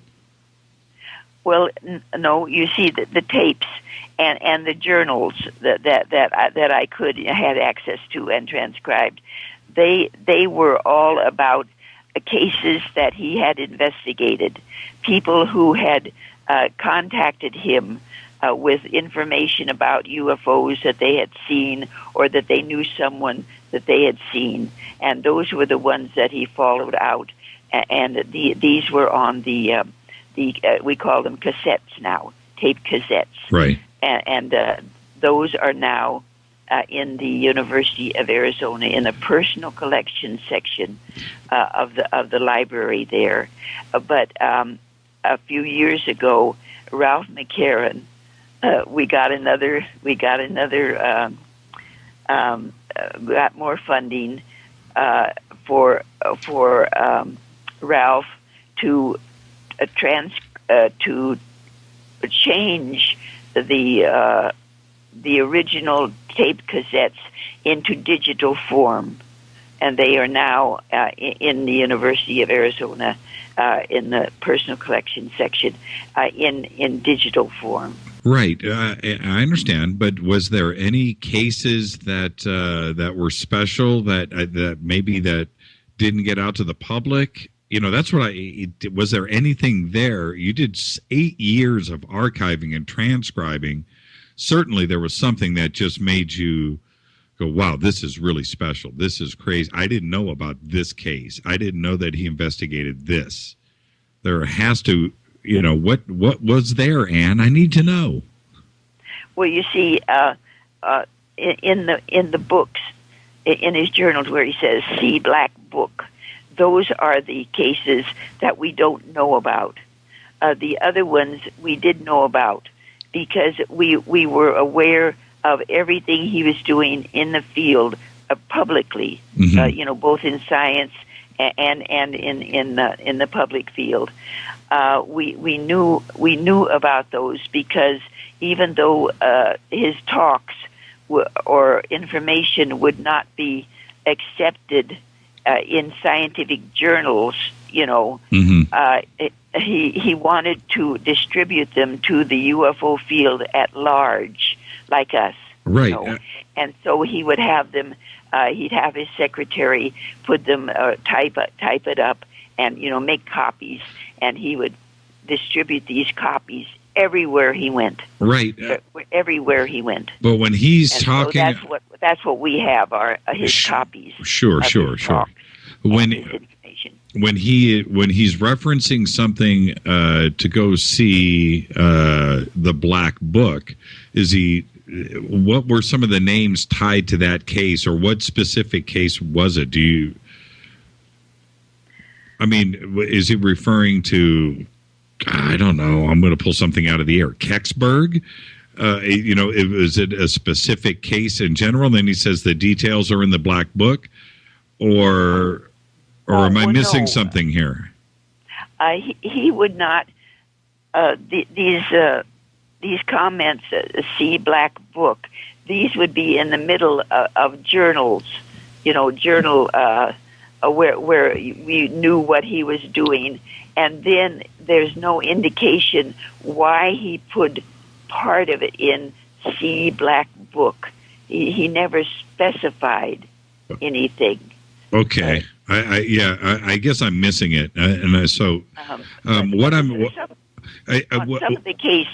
some of the cases, a few of them, the See Black Book would be in the middle of that, and we would assume that he had information or a source that he didn't want to talk about publicly or couldn't talk about publicly about the case he was talking about. Yeah, and so that's my question. Okay, now we're getting close.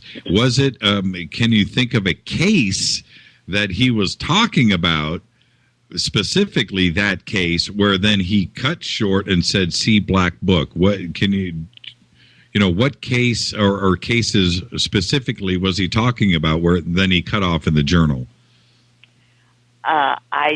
I never went into that because it wasn't plain enough. But that is an interesting. Okay. Interesting question, Jimmy. I wish I could answer you. I just want to know. These C. Black books comments were all about things that were so secret that he didn't want to put it in his regular journals. So it's like the lost Ark of the Covenant, isn't it? And yes, it is. Exactly. We need to find those black book journals, and what stories they could tell.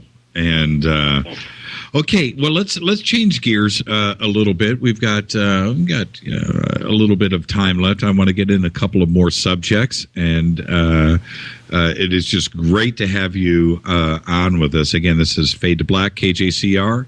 On the Dark Matter Radio Network, we are talking with Ann Druffel, and I'm your host, Jimmy Church. Okay, let's move on.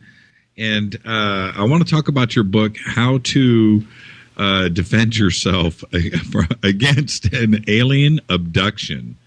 And rather than, talk about the book, well, we are, but how do you defend yourself against an alien abduction? You see, when the alien abduction cases started to come to us just in waves in 1972, we were still, we had gone over to MUFON at that time. All of a sudden, 1970, because the government had shut down NICAP. That they had destroyed NICAP essentially. And we had left NICAP and gone over to MUFON, the Mutual UFO Network. Right. Well, I'm sorry. How do you defend yourself against an alien abduction? Yes.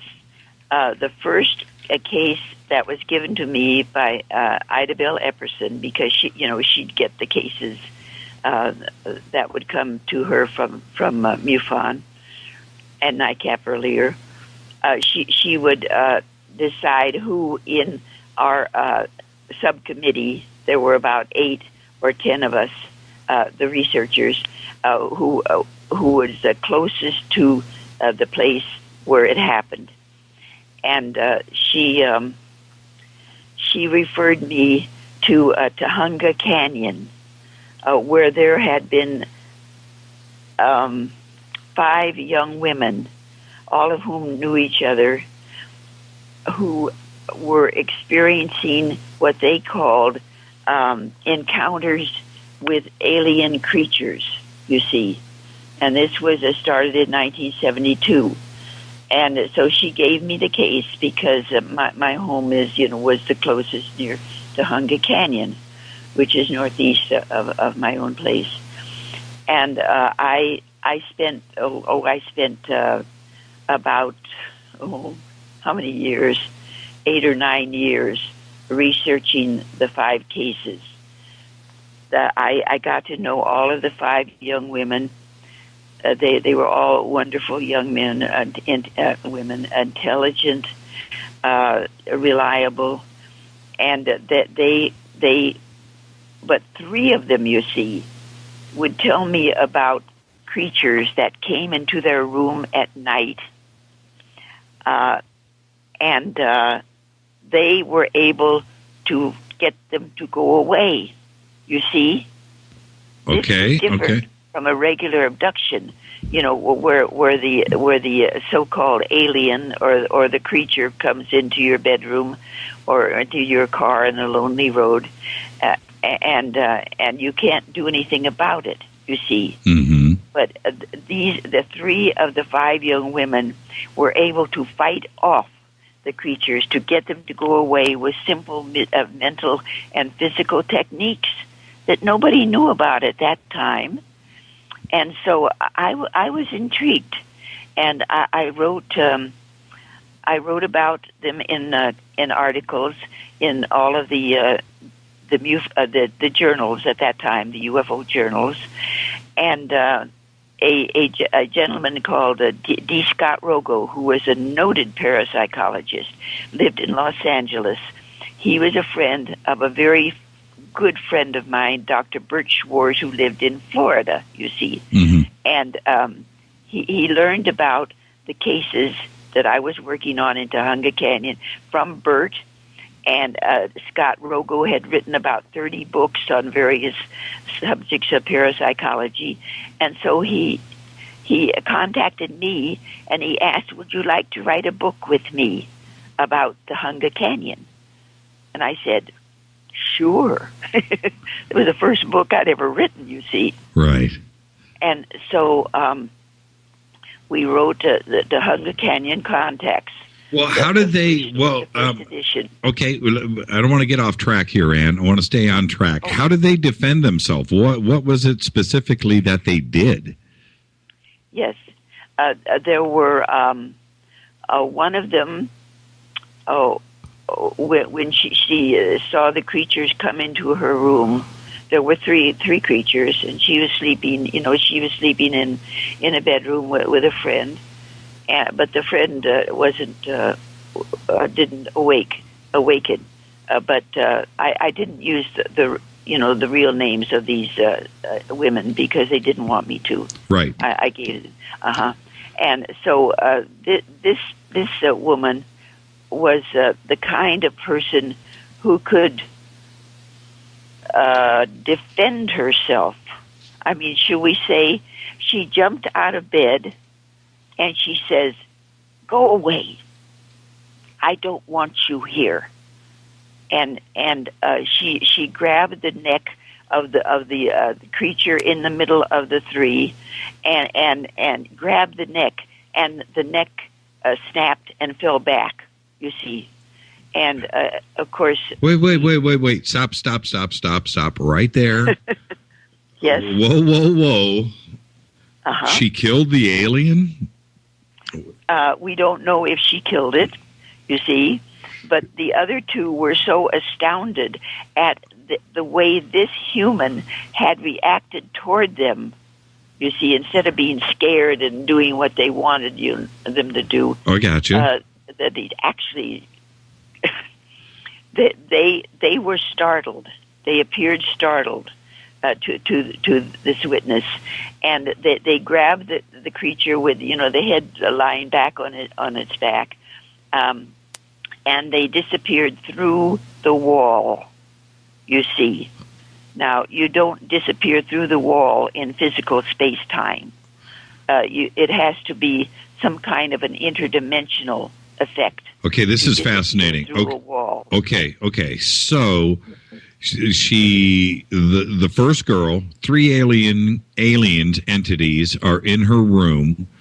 If she physically snapped the neck of the first one, and I want to come back to this first one. Right. Okay. So he did, but the two other ETs, entities went through the wall. So, and I understand your description. Or your hypothesis that they're interdimensional, if that is possible for them to travel through the wall. The guy on the floor, what happened to that body? Oh, well, the two on either side of the one where she snapped the neck dragged their companion through the wall with them. So they took the body with them. Disappeared. And then... they never came back, you see. Oh, that night they never came back, or did they never come back ever again? They never came back to that particular witness. But there were 4 other girls. Yes. Okay. But only 3 of them were able to fight off the creatures. Okay. Continue. Did they come back and visit the remaining 2 girls? Oh, well, no. This was these occurrences happened over a period of about 20 years. That's what I'm saying. So I'm familiar with the case. I just want you to describe for everybody exactly what was going down. But you're saying that at the end, once they snapped the neck, the visitation stopped? She snapped the neck. Yes. Once she snapped the neck, the visitation stopped? The visitation stopped for her. She was never bothered again. But the other, I'm trying to find my book. It's okay. It's okay. Don't worry about it. So, when you wrote "How to Defend Yourself Against an Alien Abduction," is this? And I'm not making light of it, but is this part of your advice? Get physical and stand your ground. Yes, that's one of the 9 physical and mental techniques that I learned about through, further study of abductees who were able to fight off the creatures and get them to stay away. So you, with other abductees that you were working with at that time, this was the advice that you gave to them, and it apparently worked? Oh, I didn't give them advice. No, that they would tell me how they fought off the creatures, you see. The Tujunga Canyon contacts was so interesting in the field that I began to wonder why could some so-called abductees fight off creatures and get them to go away and not bother them anymore, and other so-called abductees can't do that. And so I did about a 9-year study after writing Tujunga Canyon Contacts. It was republished, in 1979. But then I did another, shall we say, another 10 years study of trying to find other people who claimed to be abductees who had fought off these creatures, and I found in all 71 witnesses who were able to fight off creatures. You see, fight off the creatures, and that's how I got the 9 defense techniques. Okay, from the other things that they had others described to me. Okay, let's take a few minutes here and let's go through the 9 steps. You want to go from 9 to 1, or do you want to go from 1 to 9? I had my books all piled up, and I can't find them. Okay. Well, you know them by heart. What's number 9? What's number 9? Could you give me just a minute to go get them? No, Ann, I'm sorry. It's okay. I'm sorry. One of them, the most powerful one, is appeal to spiritual personages. In other words, ask for help from heaven, from God, from angels, from whatever you believe in the spiritual realm that can protect you. That appeal to spiritual personages. And I use that myself. Okay, we're starting to lose you, Ann. Are you there? I think we have lost you. I think your batteries are dead on the phone. And Ann is gone. Let me kill this. And I will take a few minutes here. I'm going to go ahead and take a break, and we'll be back right after this. Stay with us, everybody.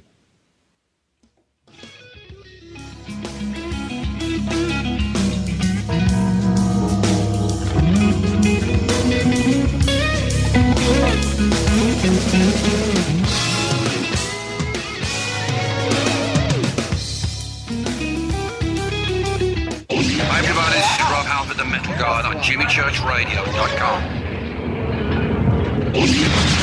What's up? My name's Brian Taylor, Ninja Badass Extraordinaire, and this is JimmyChurchRadio.com. JJZR in your face. JimmyChurchRadio.com on the Dark Matter Radio Network.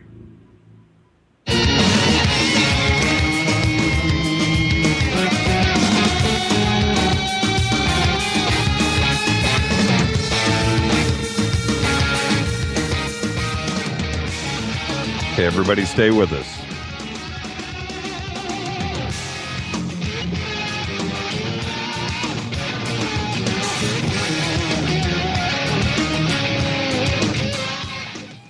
All right, everybody stay with us. Hey, okay, I'm going to bring you on right now. You ready? Let's do it. All right. I have on the phone right now, and that before I even get into that, Ann Druffel is absolutely wonderful. And I feel in the presence of royalty when talking to Ann. But, okay, now on the phone, really quick, I have Zatoichi. Zato, how are you? Are you with us? Oh, there you go. Are you with us? Yeah. Okay, sorry about that. Had to flip a couple of switches here, and let's check our levels really quick. How are you? Just go ahead and say hello really quick. Hello. Okay. All right, we got good levels. Okay, cool. Zatoichi, I want everybody to... we met last night at the Richard Dolan... I don't even know what to call that. That was nearly a rock concert, you know? Yeah. Yeah, lots of people. Yeah, there was a lot of people there, and that was a really good time. I had an amazing time. And so during one of the breaks, or maybe it was after the show. After. After you came up to me and said, you've got to see these pictures. And, the thing is about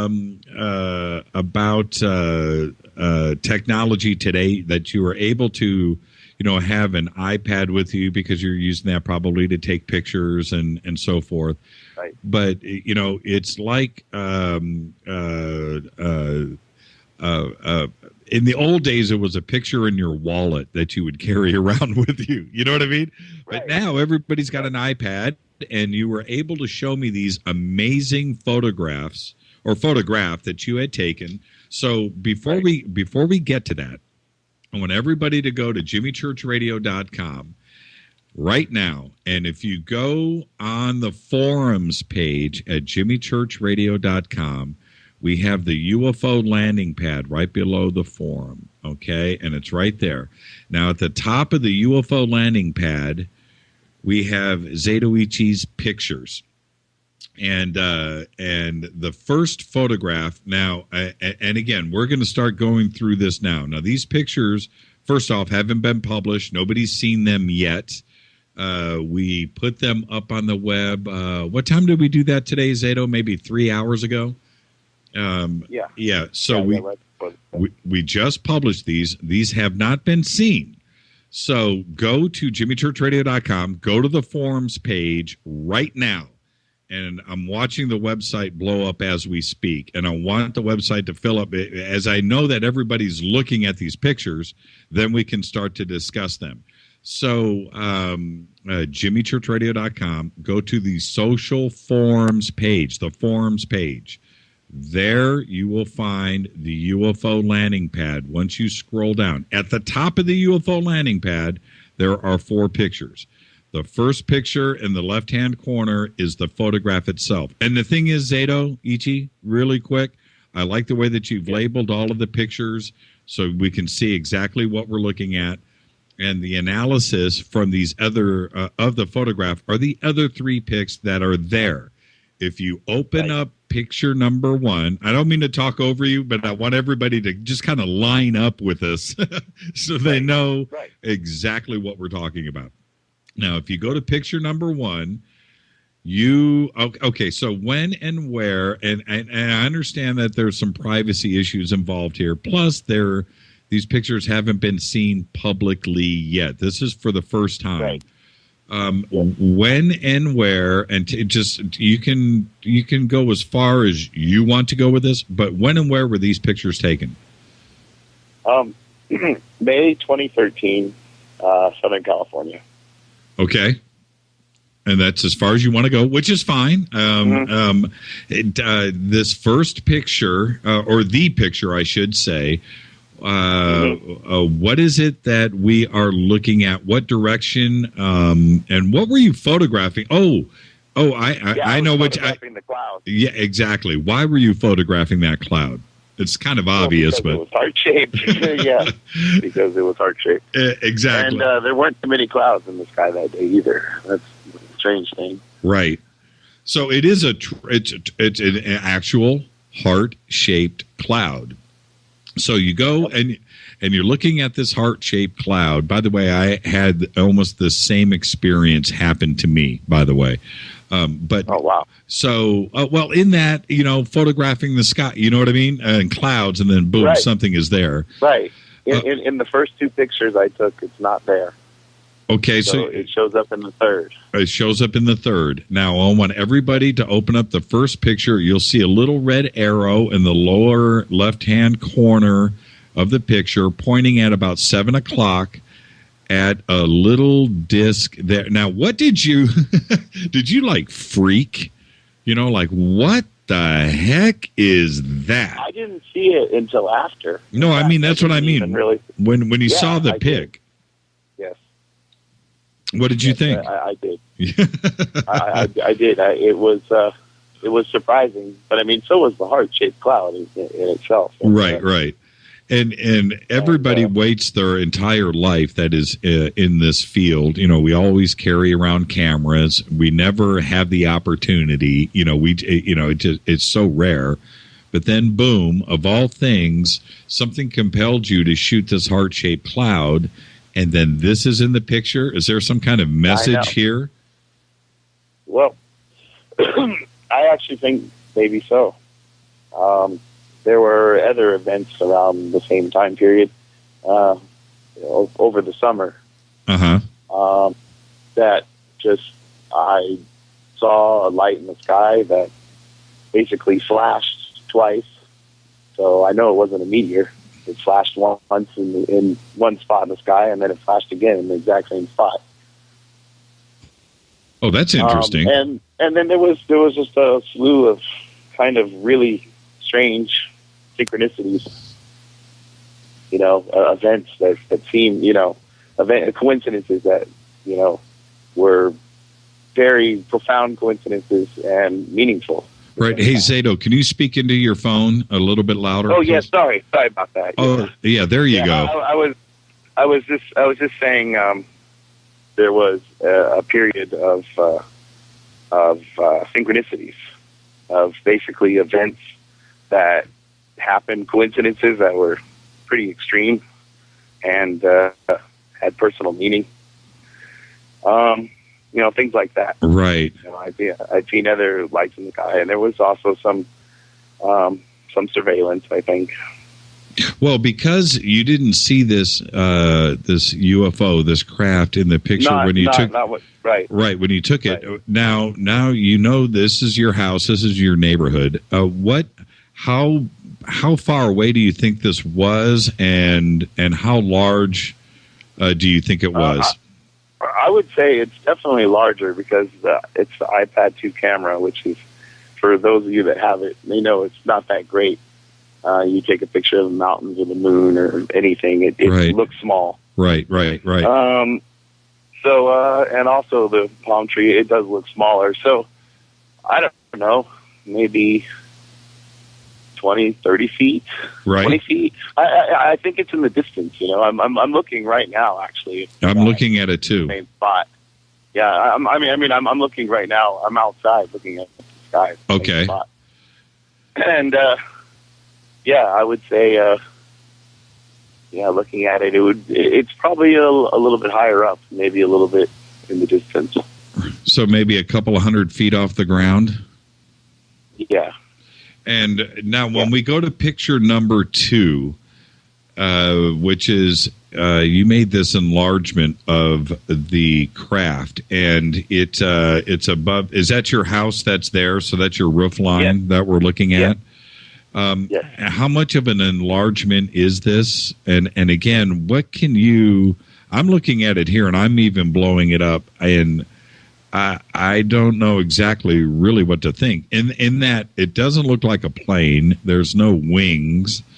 Right. It definitely looks disc shaped. It's not a triangle. Yes. You know, No. what are your conclusions? Spherical. Yeah. I think it looks almost like spherical, spherical disc, or maybe teardrop even. Yeah, there is a little but teardrop shape. What really surprised me the most was what I did it on emboss, because it's just a standard emboss function on I think it's Art Studio on the iPad, and I also blew it up on the same program. I think that's like maybe 4 times. 5 times. I can't remember. Yeah, when I look at the embossed image, it's definitely this is indicating something 3D was photographed. Exactly, because you can look at the clouds, you can look at the roof and the bricks and the palm tree, and you can see the depth on them. But then you can also see depth on the object as well. Do you have sightings around your house often, or is this something that was unique? Well, that's what I was saying. Pretty much, I would say the activity level has gone up quite a bit since then. At different times. I mean, I have a great view of the sky, so obviously I see all kinds of aircraft and things. But like I said, in the middle of the summer, the flash from the sky, that was kind of interesting. Have you photographed anything else? No other photographs. No. It's just completely by chance. Well, but I guess maybe not by chance, since the heart-shaped cloud was there. Have you had any others? But it's by chance that I was walking outside, though. Right. Did anybody else see it that day? Did you ask around and try to do your own investigation? No. I just thought, wow, that's a heart-shaped cloud. What a cool picture. Right. Nothing in the news. Nothing in the initial thought. Right. Nothing in the news. Nothing in the newspaper. No. Yeah, this is it's an absolutely incredible photograph.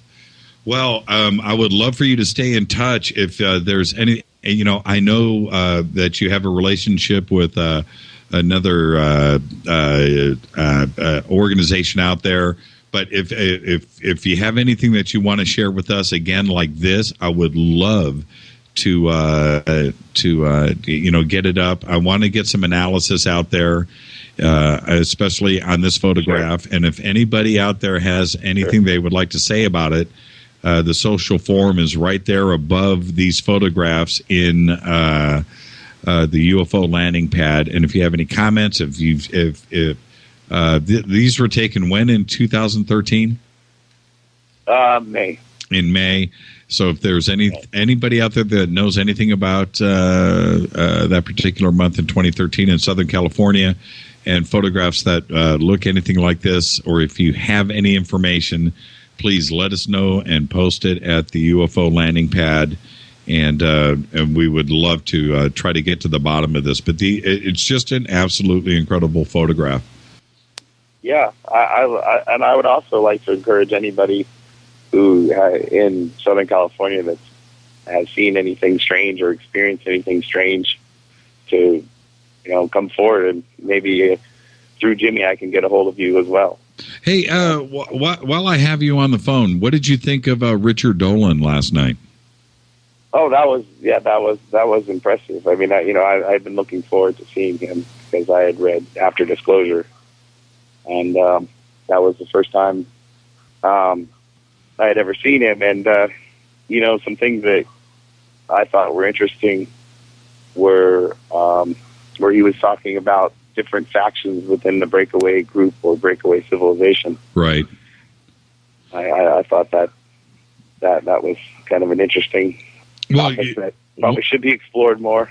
One of the things that we tried to do when we were putting this together, because we could have just had him on the show. He lives in New York, and we could have just done a normal interview, or he could have just done another seminar that everybody does. But we tried to think of a way to do something a little bit different. And what did you think of that kind of format? A radio show like that live in front of such a large group of people, because there was a lot of people there last night. But was that a good way to go about it? I enjoyed it, and I thought it was really great. Do you think that everybody just got out of it what I feel like they did? Yeah, I think that is a great format. I would like to see even larger audiences, because it's interesting the way everybody reacted. Richard got a bit fired up towards the end, and so did everybody else. Yeah, that part of it. Well, you can't help, but also the temperature in there was a little bit. It was a little warm in there, and the lights and the cameras and stuff. But and what and my take on it for doing it is this, and I don't want to be sound like I'm like some type of ego stroke. It wasn't that. But when I've given a lot of seminars myself in the past, lots, hundreds, and there's always that same general way. You feel like you're just going through the motions. You've done this before. It's another city, another crowd. You turn on your switch and you speak, and you get through the 2 or 3 hours. You sign a couple of books, and then that's it. Everybody goes home. And that's the way that they're all done. I've been to so many this year, and and I just thought there's got to be a way to just do this a little bit different. And what if we did it talk show style, just like the radio? We'll do the radio show on the stage, but ask questions. So that way they're not reading from a script. They're not doing a PowerPoint presentation and just going through the motions, because people like you can kind of feel. And I just thought, let's try this once and let's see how everybody agreed.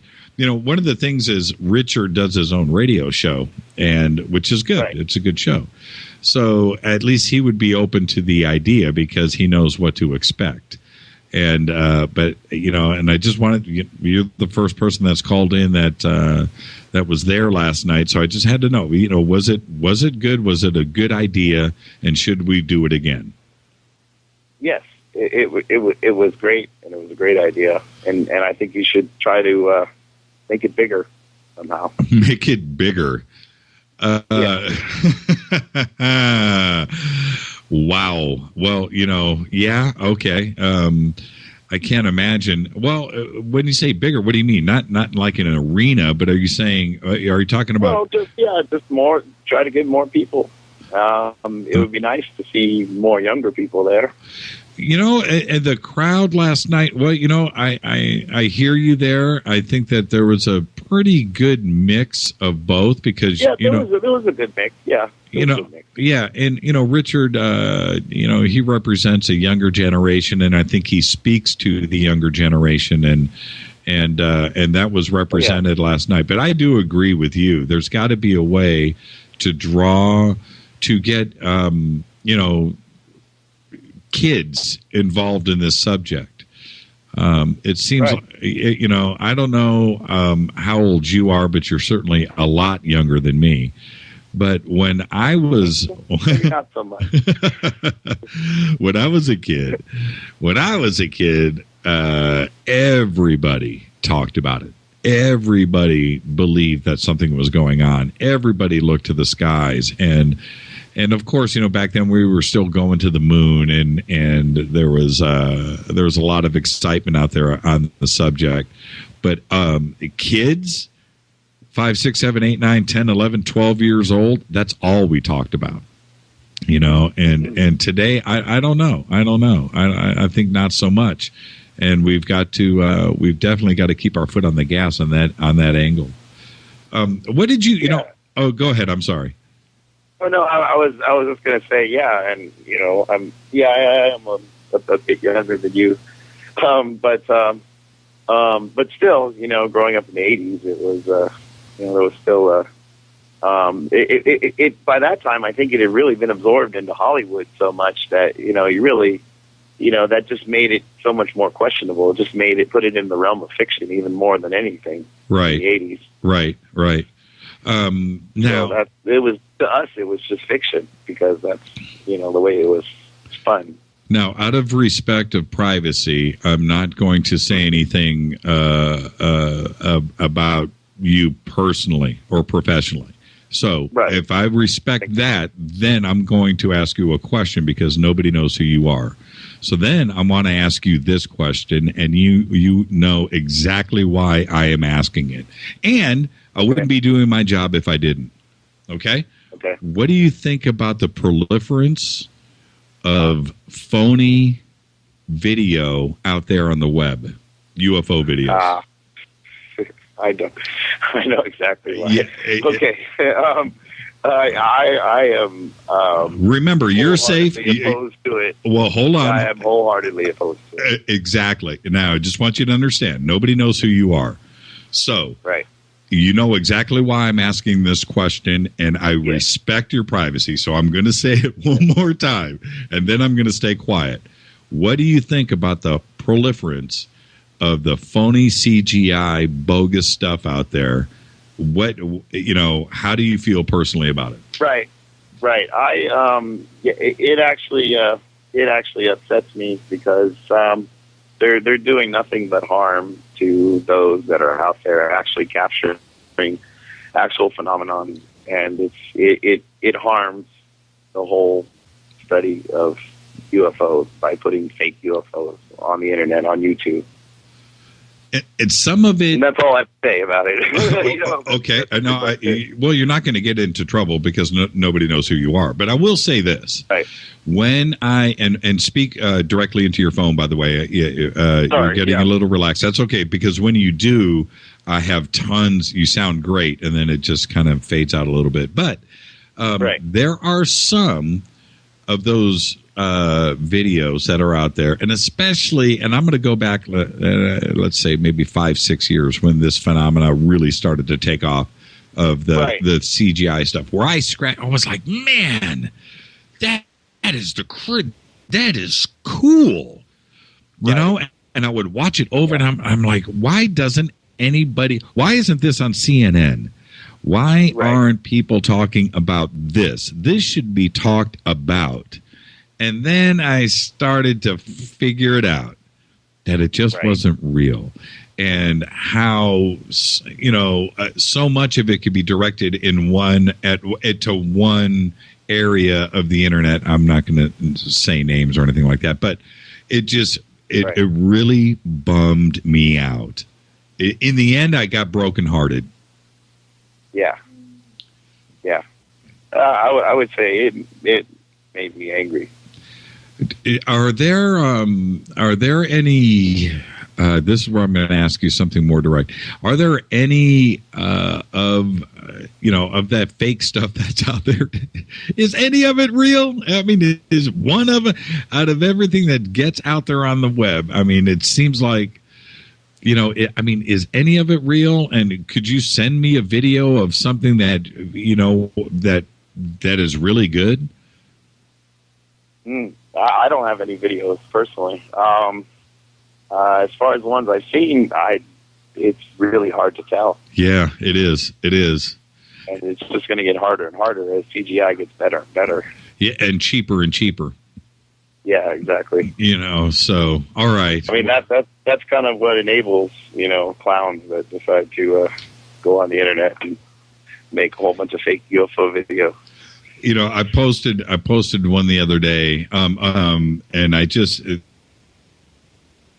the only way that I could respond to most of this is just draw your own conclusions. It's interesting. Right. It's fun to watch, but just draw your own conclusions. Don't think that I'm posting this because I think it's the latest and the greatest of anything. I can't stand behind it. But some of it is pretty fun. Somebody is spending a lot of time. I forget the title of them, but there was this one that was swinging around the net not too long ago about this alien that's waving goodbye by the spaceship as it's sitting on this hill, the flying saucer sitting on the hill, and you see this alien like a little ET guy poking around in the grass or something, turns around, looks at the camera and waves, jumps in the ship and flies away. Now, I posted that on the net, or I shared it, because I thought somebody spent a lot of time making this. It deserves, it deserves to be seen for the creativity, but in no way do I think that this is an actual video. Right? I agree. Some of them are really good. Excuse me. I saw a what was purported to be a 1970s. You might have seen it, a 1970s film of a mission to Mars. No, have you seen that one? No, I have not. Yeah, and it's kind of clear towards the end that it's that there's some CGI and there's some modern satellite photos of Mars used in the composite, but it looks really good. What do you know? Do you know what it's called? I can't remember. I'll look it up in a little bit and I'll send it to you. Yeah, send it to me. I'm just making some notes here. But it's really good. It's really well done. It looks like it was actually shot in the 70s. They did a good job, except for towards the end. I think that's where it sort of slips up. I love that sort of thing. And there is one other thing before I let you go. Sure. There's a documentary out there. It's called The Dark Side of the Moon.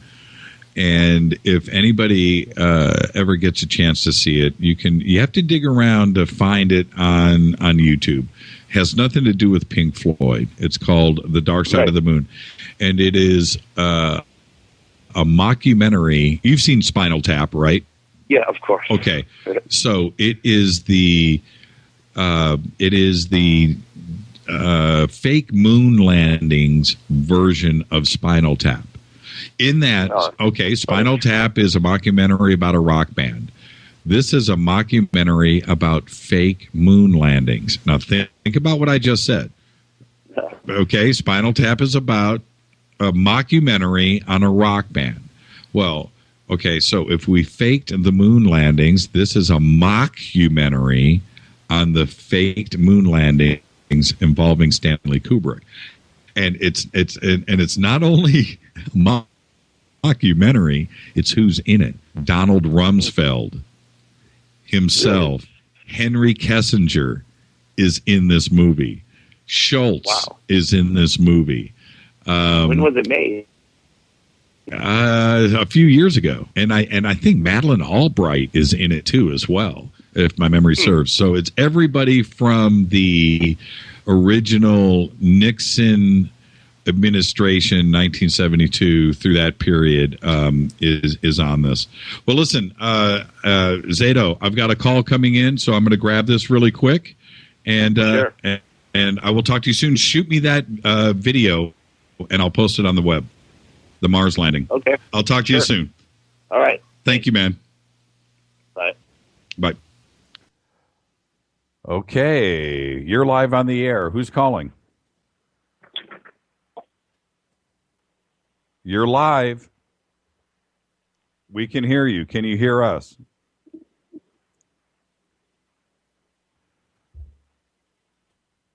Okay. I'm wondering about the connection. If you can hear, I don't understand why you can't hear. Let's try this. Can you hear us? Yes, I can. How's it going? Oh, there you are. Whoa, whoa, whoa. Nice and loud. Okay. All right. Who's calling? Where are you calling from? This is Jeff from San Jose. I was the caller. Called a few shows back about the Christmas UFO that I saw, and I was actually listening to your show tonight, and I heard about your guest that you have on now talking about the photos of the UFO that you caught. Yeah, did you see the pictures online? I did actually. Before the show really started, I got a quick glimpse of it. It looked like clear blue sky and that one single cloud in the sky. Right. And off to the corner, you see this little black disc-looking thing. And whenever your guest had actually mentioned that, he didn't see it until he actually had taken the picture and to actually have anybody who's seen anything similar call in. And this brought to mind something that I had seen around the same time of year out in my area. And I actually saw this without the use of any kind of a camera or film. I just saw it with my plain eye, but I never took any thought to actually capture a picture of this. Right. What did you see exactly? What I saw looked very similar to what I seen in the picture. It had kind of a spherical, almost kind of an oval shape to it. And you couldn't really distinguish it as a plane because at that time of day, it was about 4 or 5 in the afternoon. About the same time of year. And it was over in San Jose.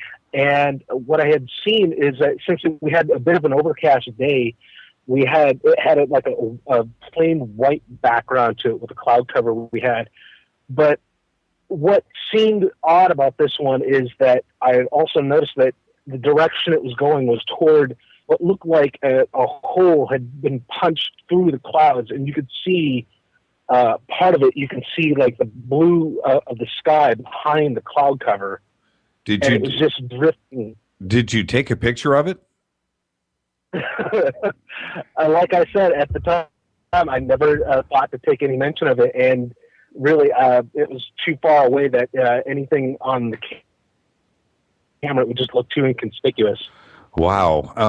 Has the sightings continued? Oh, by the way, I just want to say really quick, I've got other calls. You're coming through like, a little echoey and like you're on a wall there, but I think I can make it through this. Okay. No. Oh, I'm coming through echoey.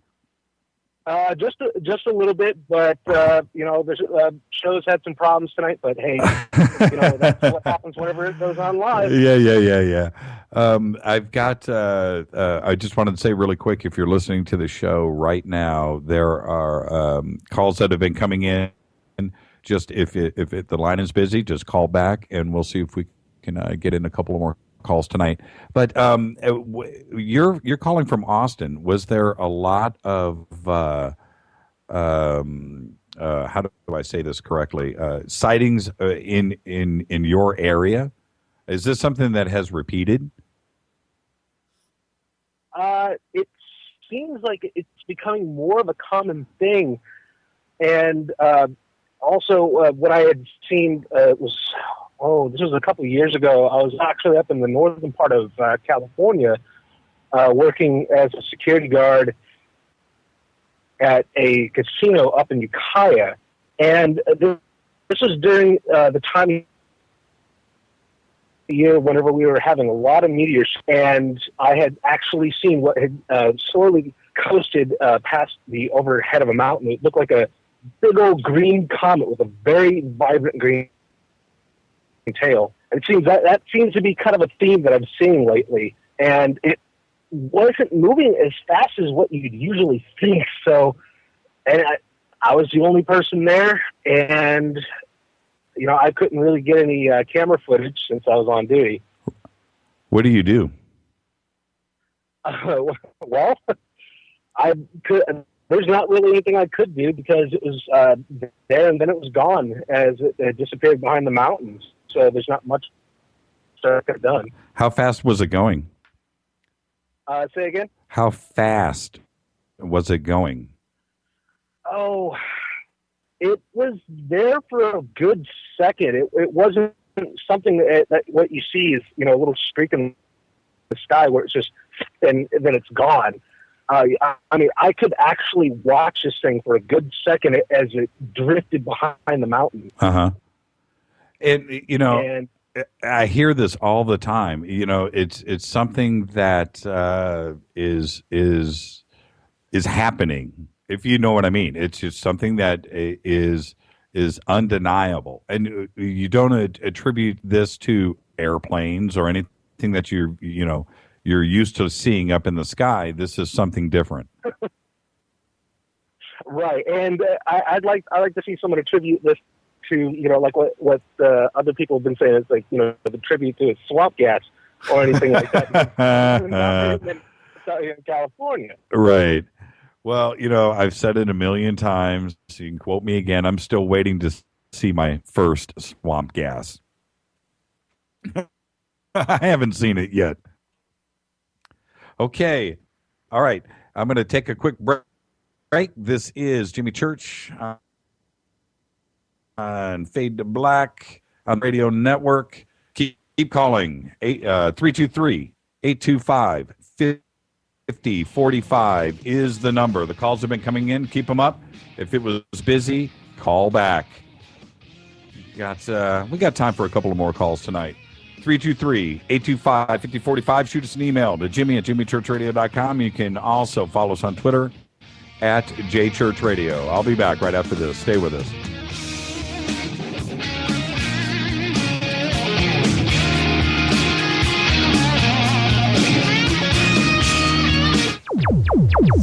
Despite popular opinion, reading a book will not make you smarter. But listening to Jimmy Church will on the Dark Matter Radio Network. He's always giving it to you straight. JimmyChurchRadio.com on the Dark Matter Radio Network. Your Tom, Richie, Gabby, and you're listening to JimmyChurchRadio.com.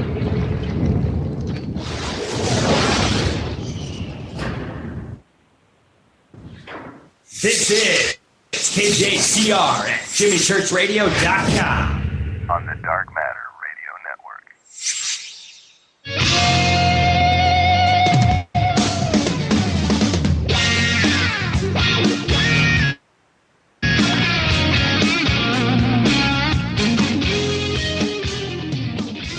All right, everybody, welcome back. KJZR. Fade to Black. On the Dark Matter Radio Network.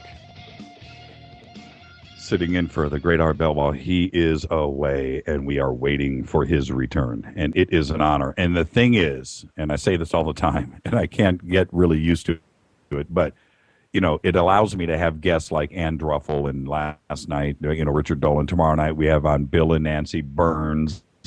And it's going to be another amazing show. And then Friday, we have Clifford Stone.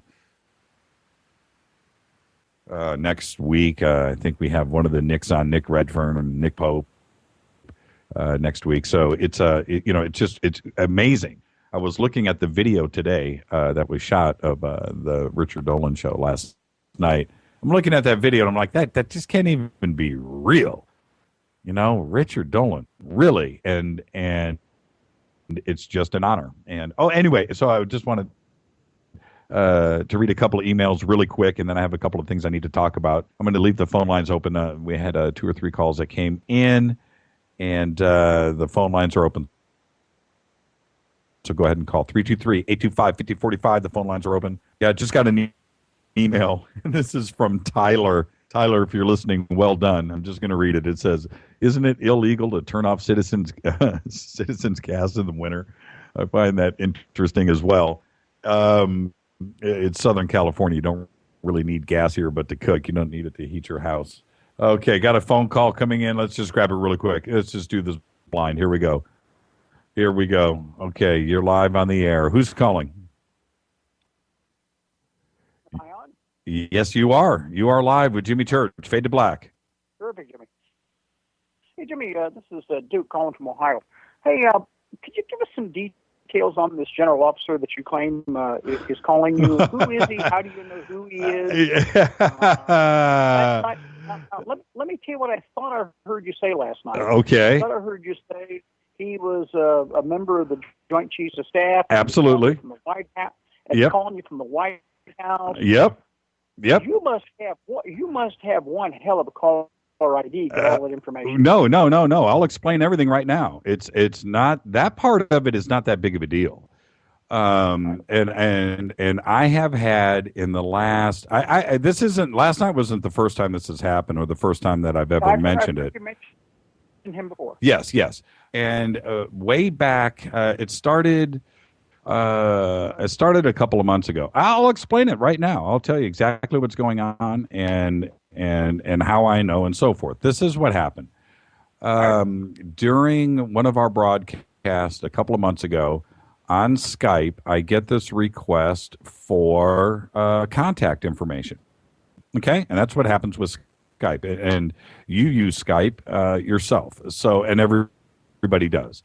So, but I ignored it, and my producer was actually sitting in the hot seat in where I'm sitting right now. Okay, had come into the studio after the show. I was sitting over on the producer's side of the desk. Where we have a couple of stations over there with microphones and computers that face me.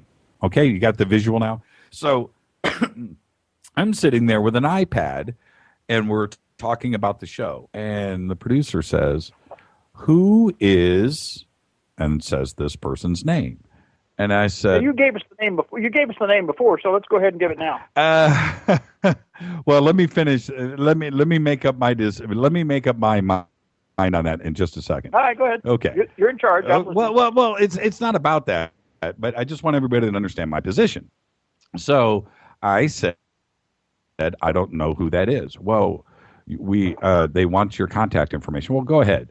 While the contact information was being exchanged, that's when the photographs popped up on Skype.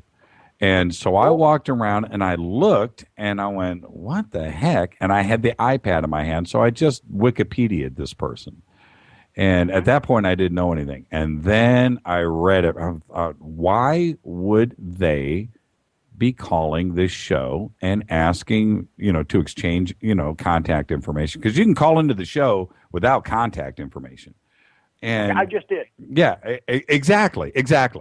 And now, when you call this show, at that time, I didn't have a Skype phone number. I only had Fade to Black 14. You can only call Skype via Skype instead of a phone number, okay? And so why would this particular person be calling Fade to Black 14? I don't care what the reasons are. I just want to know what the reason is. Okay? And now, if you... He's a 2-star or a 3-star? Well, I could look. I believe 4-star. I believe 4-star. Well, look, the point is really simple. The reason why I don't want to answer the call, okay, and the reason why I don't want to get this totally public is because then I open a door that I can't possibly close. And I don't necessarily need that in my life. I just don't. And that's my point. You're losing me here. I guess I understand. Are you saying you're afraid that if you establish some sort of positive communication with this general officer, that there will be those out there who listen who wonder where your loyalties lie, why you're even talking to this guy? Are you succumbing to the dark side? I mean, what that part I don't get. What and all of everything that because I don't know what their agenda is. That's my point. He's not calling up to say hi, what's going on. It's you told us earlier that your father spent 32 years in the U.S. Army. That's right. And I thank your father for his service. He's a hell of a guy. I spent 33 years with the DOD. I'm a hell of a guy. Right. But what I will tell you is I don't understand why a general officer would call and I'm not demeaning your show. I mean, yeah, no. You're absolutely right. So what I'm telling you is, I think you're being punked, and I think that you and I've had communication about people being hornswoggled and hoaxing things. Uh-huh. I think you're being hornswoggled. I don't know why. I agree with the folks that were on the air with you last night when you were there with Dolan. Uh-huh. Take the call. Let's right. Well, I want to see who it is. Well, see, and this is the thing. I was always the kid, and that if you're out. Let's just say this: you're out cliff diving. It's a 30-foot cliff. You're jumping into water, and you don't know if you want to jump or nobody wants to jump. And then they go, "Come on!" I was always the guy that jumped first. If said encourage. I have a little tattoo on my right shoulder that I got when I was 15 years old. I went down with 5 of my 15-year-old friends to get our little tattoos, right? Everybody else chickened out. I was the guy that did it. So when I sit in front of an audience of 200 people like that, and they are all going, take the call, it makes me want to take the call. I get that. I really do. I want to be encouraged, but I just don't, if it's a crank call, if it's you're not sure what's behind the curtain. You never, do you really want to open up that box when, if it stays closed, then I'm safe. Okay, Jimmy, let me give you an alternative solution. Sure. Again, you know who this guy is. You told us who he was. I don't remember, and I've been out of the deal. Did I actually slip it? Did the name anyway? Did I let it? But here's the thing. You know who the guy is. Get on the phone. If he's a general officer, again, your dad was in the Army. You know how this stuff works. If this guy's a general officer, he's got an aide. He's probably got a major for an aide, or call the guy, track him down. You're not going to have any trouble finding him. If he's in the Pentagon, if he's somehow connected to the Joint Chiefs of Staff, he's in the Pentagon. Call the Joint Chiefs office. Tell him you want to talk to this guy's aide. You're going to get a major. Get this major on the phone and say, "Hey, look. This is my name. This is my radio show. Is your boss calling me? I want a statement. I want to know what's going on." See, and when I hear you say it, it makes me feel okay, like I could go ahead and just do it. I swear, I'm not kidding. That's the kind of encouragement one needs in a situation like this, because I'm telling you, it's not encouragement. It's real world experience. I've been there. I've dealt with these kind of people. Right. And I mean, these guys put on their pants the same way you do, your father did, right. all of us do. Right.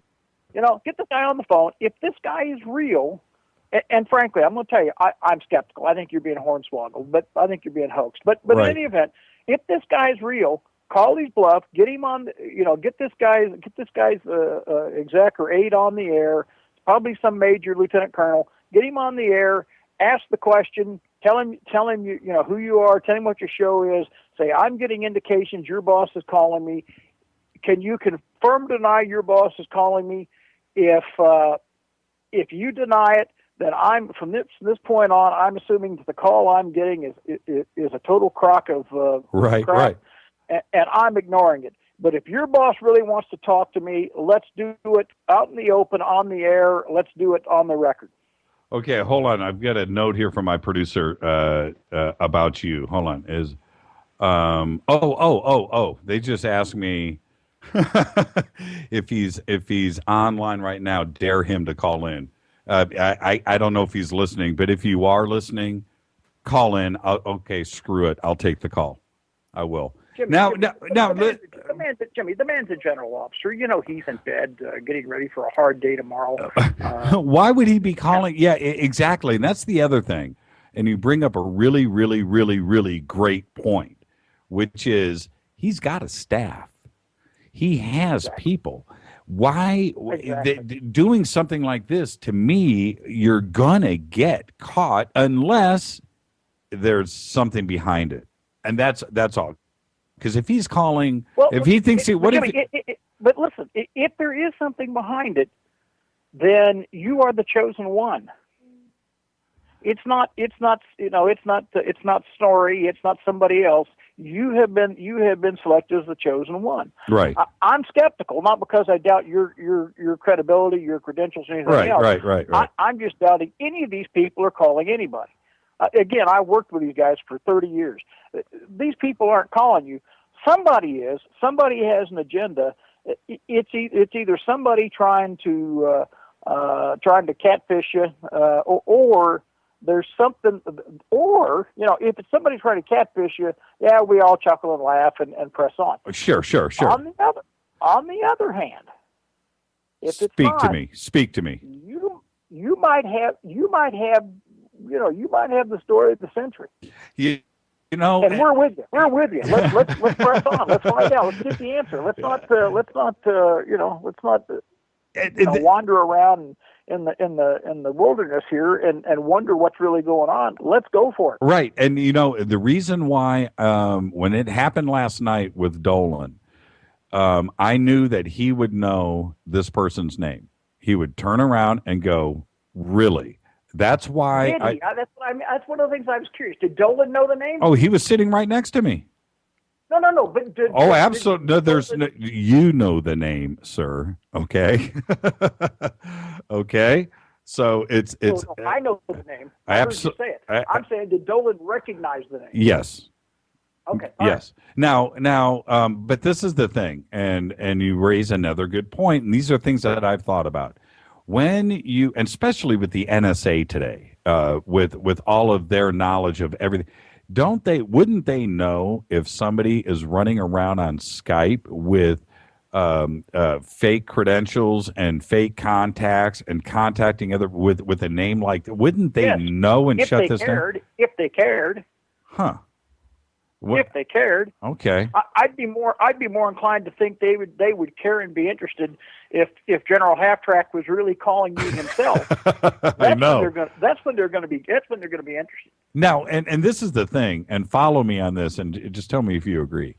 This show, the title is Fade to Black 14 as far as Skype goes, right? Or my Skype call-in number, Fade to Black 14. It's not a porn line. It's not sports. It's not, you know what I mean? It's Fade to Black 14.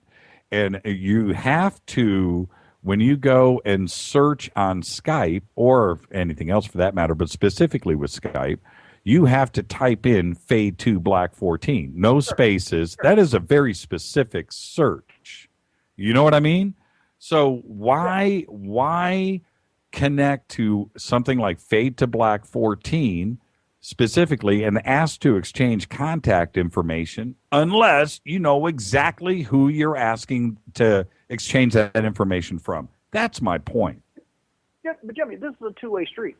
I mean, he's asking you for information, but he's also, or whoever this is that's calling you, is providing you information.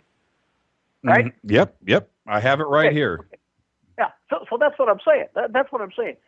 This makes no sense to me. I think you're being hoaxed, and I hope I'm wrong. I hope this turns out to be General Half-Track, and I hope he's willing to come on and tell you everything that's going on at Camp Swampy, and we're going to find out the Beetle Bailey, the Beetle Bailey and right, Zero, have got the thing out in the back, Right. But I'm skeptical. Hey, I worked in that world. For 32 years. Right. I briefed these guys at that level. And what if it turned out to be something crazier? I'm going to let my imagination wander for a second. But what if it's something like he thinks he's calling his girlfriend on the side, that he's cheating on his wife, and then he goes live on the air across the United States and has to say, oh, I'm General so-and-so. I dialed the wrong number. I apologize. And then it just turns out to be something really crazy. Jimmy, if that happens, you and I both know there's no such thing as bad publicity. Am I right? Yeah, you're right. If that happens, God Almighty could not have come down and levied this on you if something like that happens any better.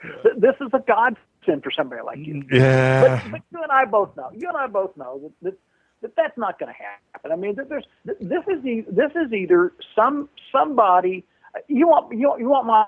I was in this world. I know how this stuff works. You want my honest to God take on what I think's happening? I think somebody is out to get this general officer. I think somebody. Now you're on track. Now you're on track. Now you're thinking. It's one of two things. It's exactly that where you're going, or they want to get this connection going, and they're wondering what the heck this show is about. It's either or. There's no gray area in the middle. But all I know is it's he that contacted me. Okay. And again, I'll go back to my previous suggestion. You got a name. You got an identity. You got a title. Get on the phone. Call the Pentagon. Talk to the Joint Chiefs Office. Tell them you want to talk to the general exec. Tell him who you are, tell him what's happening, and tell him you want a statement.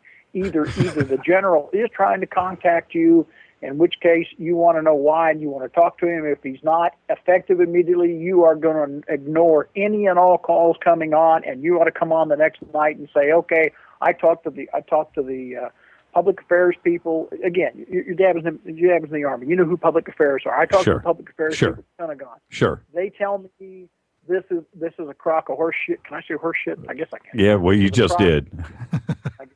This is a crock. This man is not for real. So from here on out, we're not going to give you the publicity you want. We're not going to give you the jollies you want to hear me pointing your name out to Richard Dolan and to live studio audiences. But from here on out, you do not exist. If you don't have the balls to come on and tell us who you are and really tell us what you want to talk about, you're clearly not General Half-Track. I've established that at the Pentagon. So from here on out, you're history, pal. Thanks for your interest in national defense. Click. What did you do for the DOD, if I can ask? I was an engineer and worked a lot of black programs. But that was back in the 80s and 90s. I've been out of it for a while. Right. And, I went to, a lot of these airplanes that people saw in the 80s and 90s, I know exactly what they are or what they were. I don't think any of them flying anymore. And it's no secret. The military's not stupid. The best way to hide something is in plain sight. We would. I listened to Dolan last night, and I really chuckled. And I don't have anything against Dolan. I think he's an honest guy. I think he's trying to earn an honest living. But I listened to Dolan talk about how he had talked to guys in the CIA or whoever he claimed he talked to. Right. And I can remember back in the day, one of my colleagues, and I'll not mention the colleague or the writer he spoke with, but there's a writer, and those of your listeners who are in the military aviation business, there's a writer who became very famous back in the 80s and 90s for writing books on black programs. And one of my colleagues had dinner with this guy one night and fed him the biggest crock of horse crap you could ever imagine. And we sat around the next day, him just laughing his rear end off, telling us the stuff he had fed this guy and how this gentleman, we'll see if he bites. Well, he bought. I mean, he bit. And this stuff was printed in some of his books. And we knew for a fact that the guy was, that the guy who had dinner with him, unofficially, of course, fed him with the biggest crock of crap that you could ever imagine. Did he do it for fun, or did he do it? Sure. Okay. All right. Okay. Sure. I've talked to. Look, I'm a big UFO guy. I don't care about the conspiracy theories and any of that crap. I'm a UFO guy. Why? Because I know what was out there 20 years ago. And so anything that somebody tells me that they saw that's over and above or different than what I know was there, I'm fascinated. I want to know what it was. And okay, go ahead. Before I let you go. I mean, my interest is, I'm 60 years old. My interest is I started. Ann tonight, and God bless Ann. I felt bad for Ann, but as I listened to Ann talk tonight, the story of the guy out in California taking the pictures, I went and I still have a copy of a magazine that came out in 1967, 68, whatever year it was, that showed the pictures that guy took on the cover. But the premier picture in that article was the smoke ring. Right. Okay. Right. I've still got that. Okay. Right. So I was 12 years old when this happened, and I remember being fascinated by it. Okay, then I went out and got an aerospace engineering degree, worked for NASA, worked for the DOD, and I saw the official side of this, and I'd sit around and I'd say, oh yeah, okay, now I know, now I understand what that is. When I saw something that I knew or understand what it was, there was a lot of stuff I did not see or know what it is, and I still don't. So there's stuff out there. I know, without question, what a lot of the stuff people saw in the 80s and late 80s, early 90s, stuff that people are seeing now, and people saw it was over and above what I knew. I'm curious as hell. I still want to know what it was. And it's not so much that I'm a conspiracy theorist or worrying about chemtrails or any other crap. I'm an engineer. My engineering curiosity is what's getting the best of me. When now I have to ask you directly, in all of your experience with aircraft and black projects through the 80s, 70s, 80s, 90s, were there rumors of any captured craft or backward engineering then? Absolutely not. But Jimmy, I will tell you, people that, this is why I always chuckle when you bring, not you, but people in the genre that you represent, sure. Nori and people like that, and the Burns, bring right. people on, and I hear these people talk about, I had a top secret clearance and I know this, blah blah blah. Again, your dad was in the military. You know about compartmentalization. Yep. Look, the stuff I worked on was very specific. What even though I had a very, very substantial clearance rating, would I have, if they had somebody from Zeta Reticuli, would I have known about it? Certainly not. Right. But I knew about the black programs, the aviation black programs. I was in the B-2. Well, at the time we called it the ATB, the Advanced Technology Bomber, long right. before the Advanced Technology Bomber was cool. Right. I knew what it was. The half blue, the whale, Willie the Whale. Right. I knew what that was before people knew what that was. I saw all this stuff. I was out at well, I won't mention facility names, but places where these aircraft were. Right. I saw these. Then I was out in L.A. I'd be out in Palmdale, and I would get up the next morning and read stories in the paper out there, and we would all have a good chuckle about it, just like we would have a chuckle when the guy fed Sweet. Did I say Sweetman? I didn't say that, did I? Did I say that out loud? That publisher, that writer, the guy that fed this writer the bullcrap stories. We all chuckled over that stuff. We knew what it was. We knew what we had, and we knew, and we were not opposed to somebody thinking it was something over and above what we were doing. Now, I have no question in my mind. I've read stories, talked to engineers, talked to fighter pilots who have chased things that did far beyond what the stuff I worked on could do. That's what fascinates me. I'm an engineer. I'm not a conspiracy theorist. I'm not anything else. I'm an engineer. I want to know how they did that stuff. When Ben Rich, and I've literally got 1 minute left, so I'm going to make the question quick, and then I want your response. When Ben Rich said in his book, and he said it publicly, we've got stuff that that we can travel to the stars with. We've got we've got that. What did he mean when he said something like that? I don't know. I mean, I can only comment on. I will only comment on stuff I know. Right. And of course, I won't comment on stuff I know. But I will tell you that nothing I saw was anything like that. Right. But I will tell you what, I saw stuff that if the average if the average citizen saw in the sky at night, it would it would raise the hackles and raise the hair on the back of their neck. All these things you hear. Well, well, that's true, and you're right. Well, if you think about what Half Blue must have looked like when it first flew, that was a crazy looking. It looked like it shouldn't have flown, and from certain angles, it's going to look like whatever you want it to look like. I'll tell you what. I was at a facility the first time I saw that thing fly. I mean, at that time I had 15 years in the industry, aero engineering degree, blah, blah, blah. I looked at that, I'll never forget thinking, what in the hell is that? Right. Again, when I still look at it today, it just doesn't look like anything that should have ever flown. I can't imagine guys putting pen to paper back at Lockheed and convinced that thing was going to take off the ground, because it just didn't look like a plane. Look at the B-2.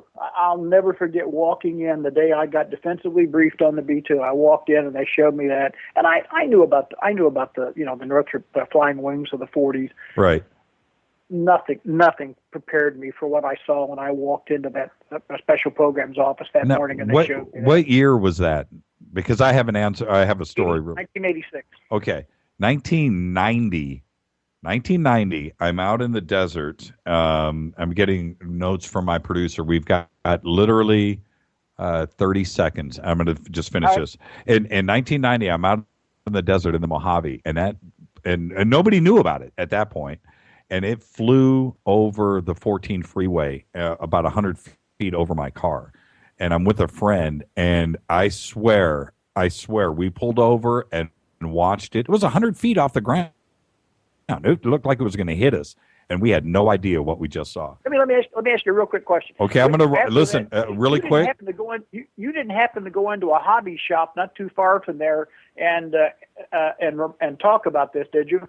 Because I was in the hobby shop when that happened. You are flipping me out. Okay, are you the general? No, sir. No. I'm a lowly retired engineer. Because I think that actually did happen. That was, we're talking 25 years ago, but it was right there off of the 14 where the 14 connects with the freeway that goes up to Mammoth. Whatever that freeway is right there. Well, listen, you can stay with me. You might as well. I'm going to roll the music, and we're going to close out the show together. How's that? God bless. Okay. I'm with you. Okay, stay with me. All right. Oh, what's your name again? Really quick. First name. I think I told you Duke. Okay, Duke. Yeah, Duke. Uncle Duke. All right. Duke is going to roll out with us. This is Fade to Black. I'm your host, Jimmy Church. Special thanks to Keith Rowland and everybody over at the Dark Matter Radio Network. Fade to Black's executive producer is Rita Comurian. The show is produced by Hilton J. Palm. The announcers are Steve Harder and Mark D. Kovar. The D is to separate him from all those other Kovars out there. Music is by Doug Aldrich. Happy birthday, Doug.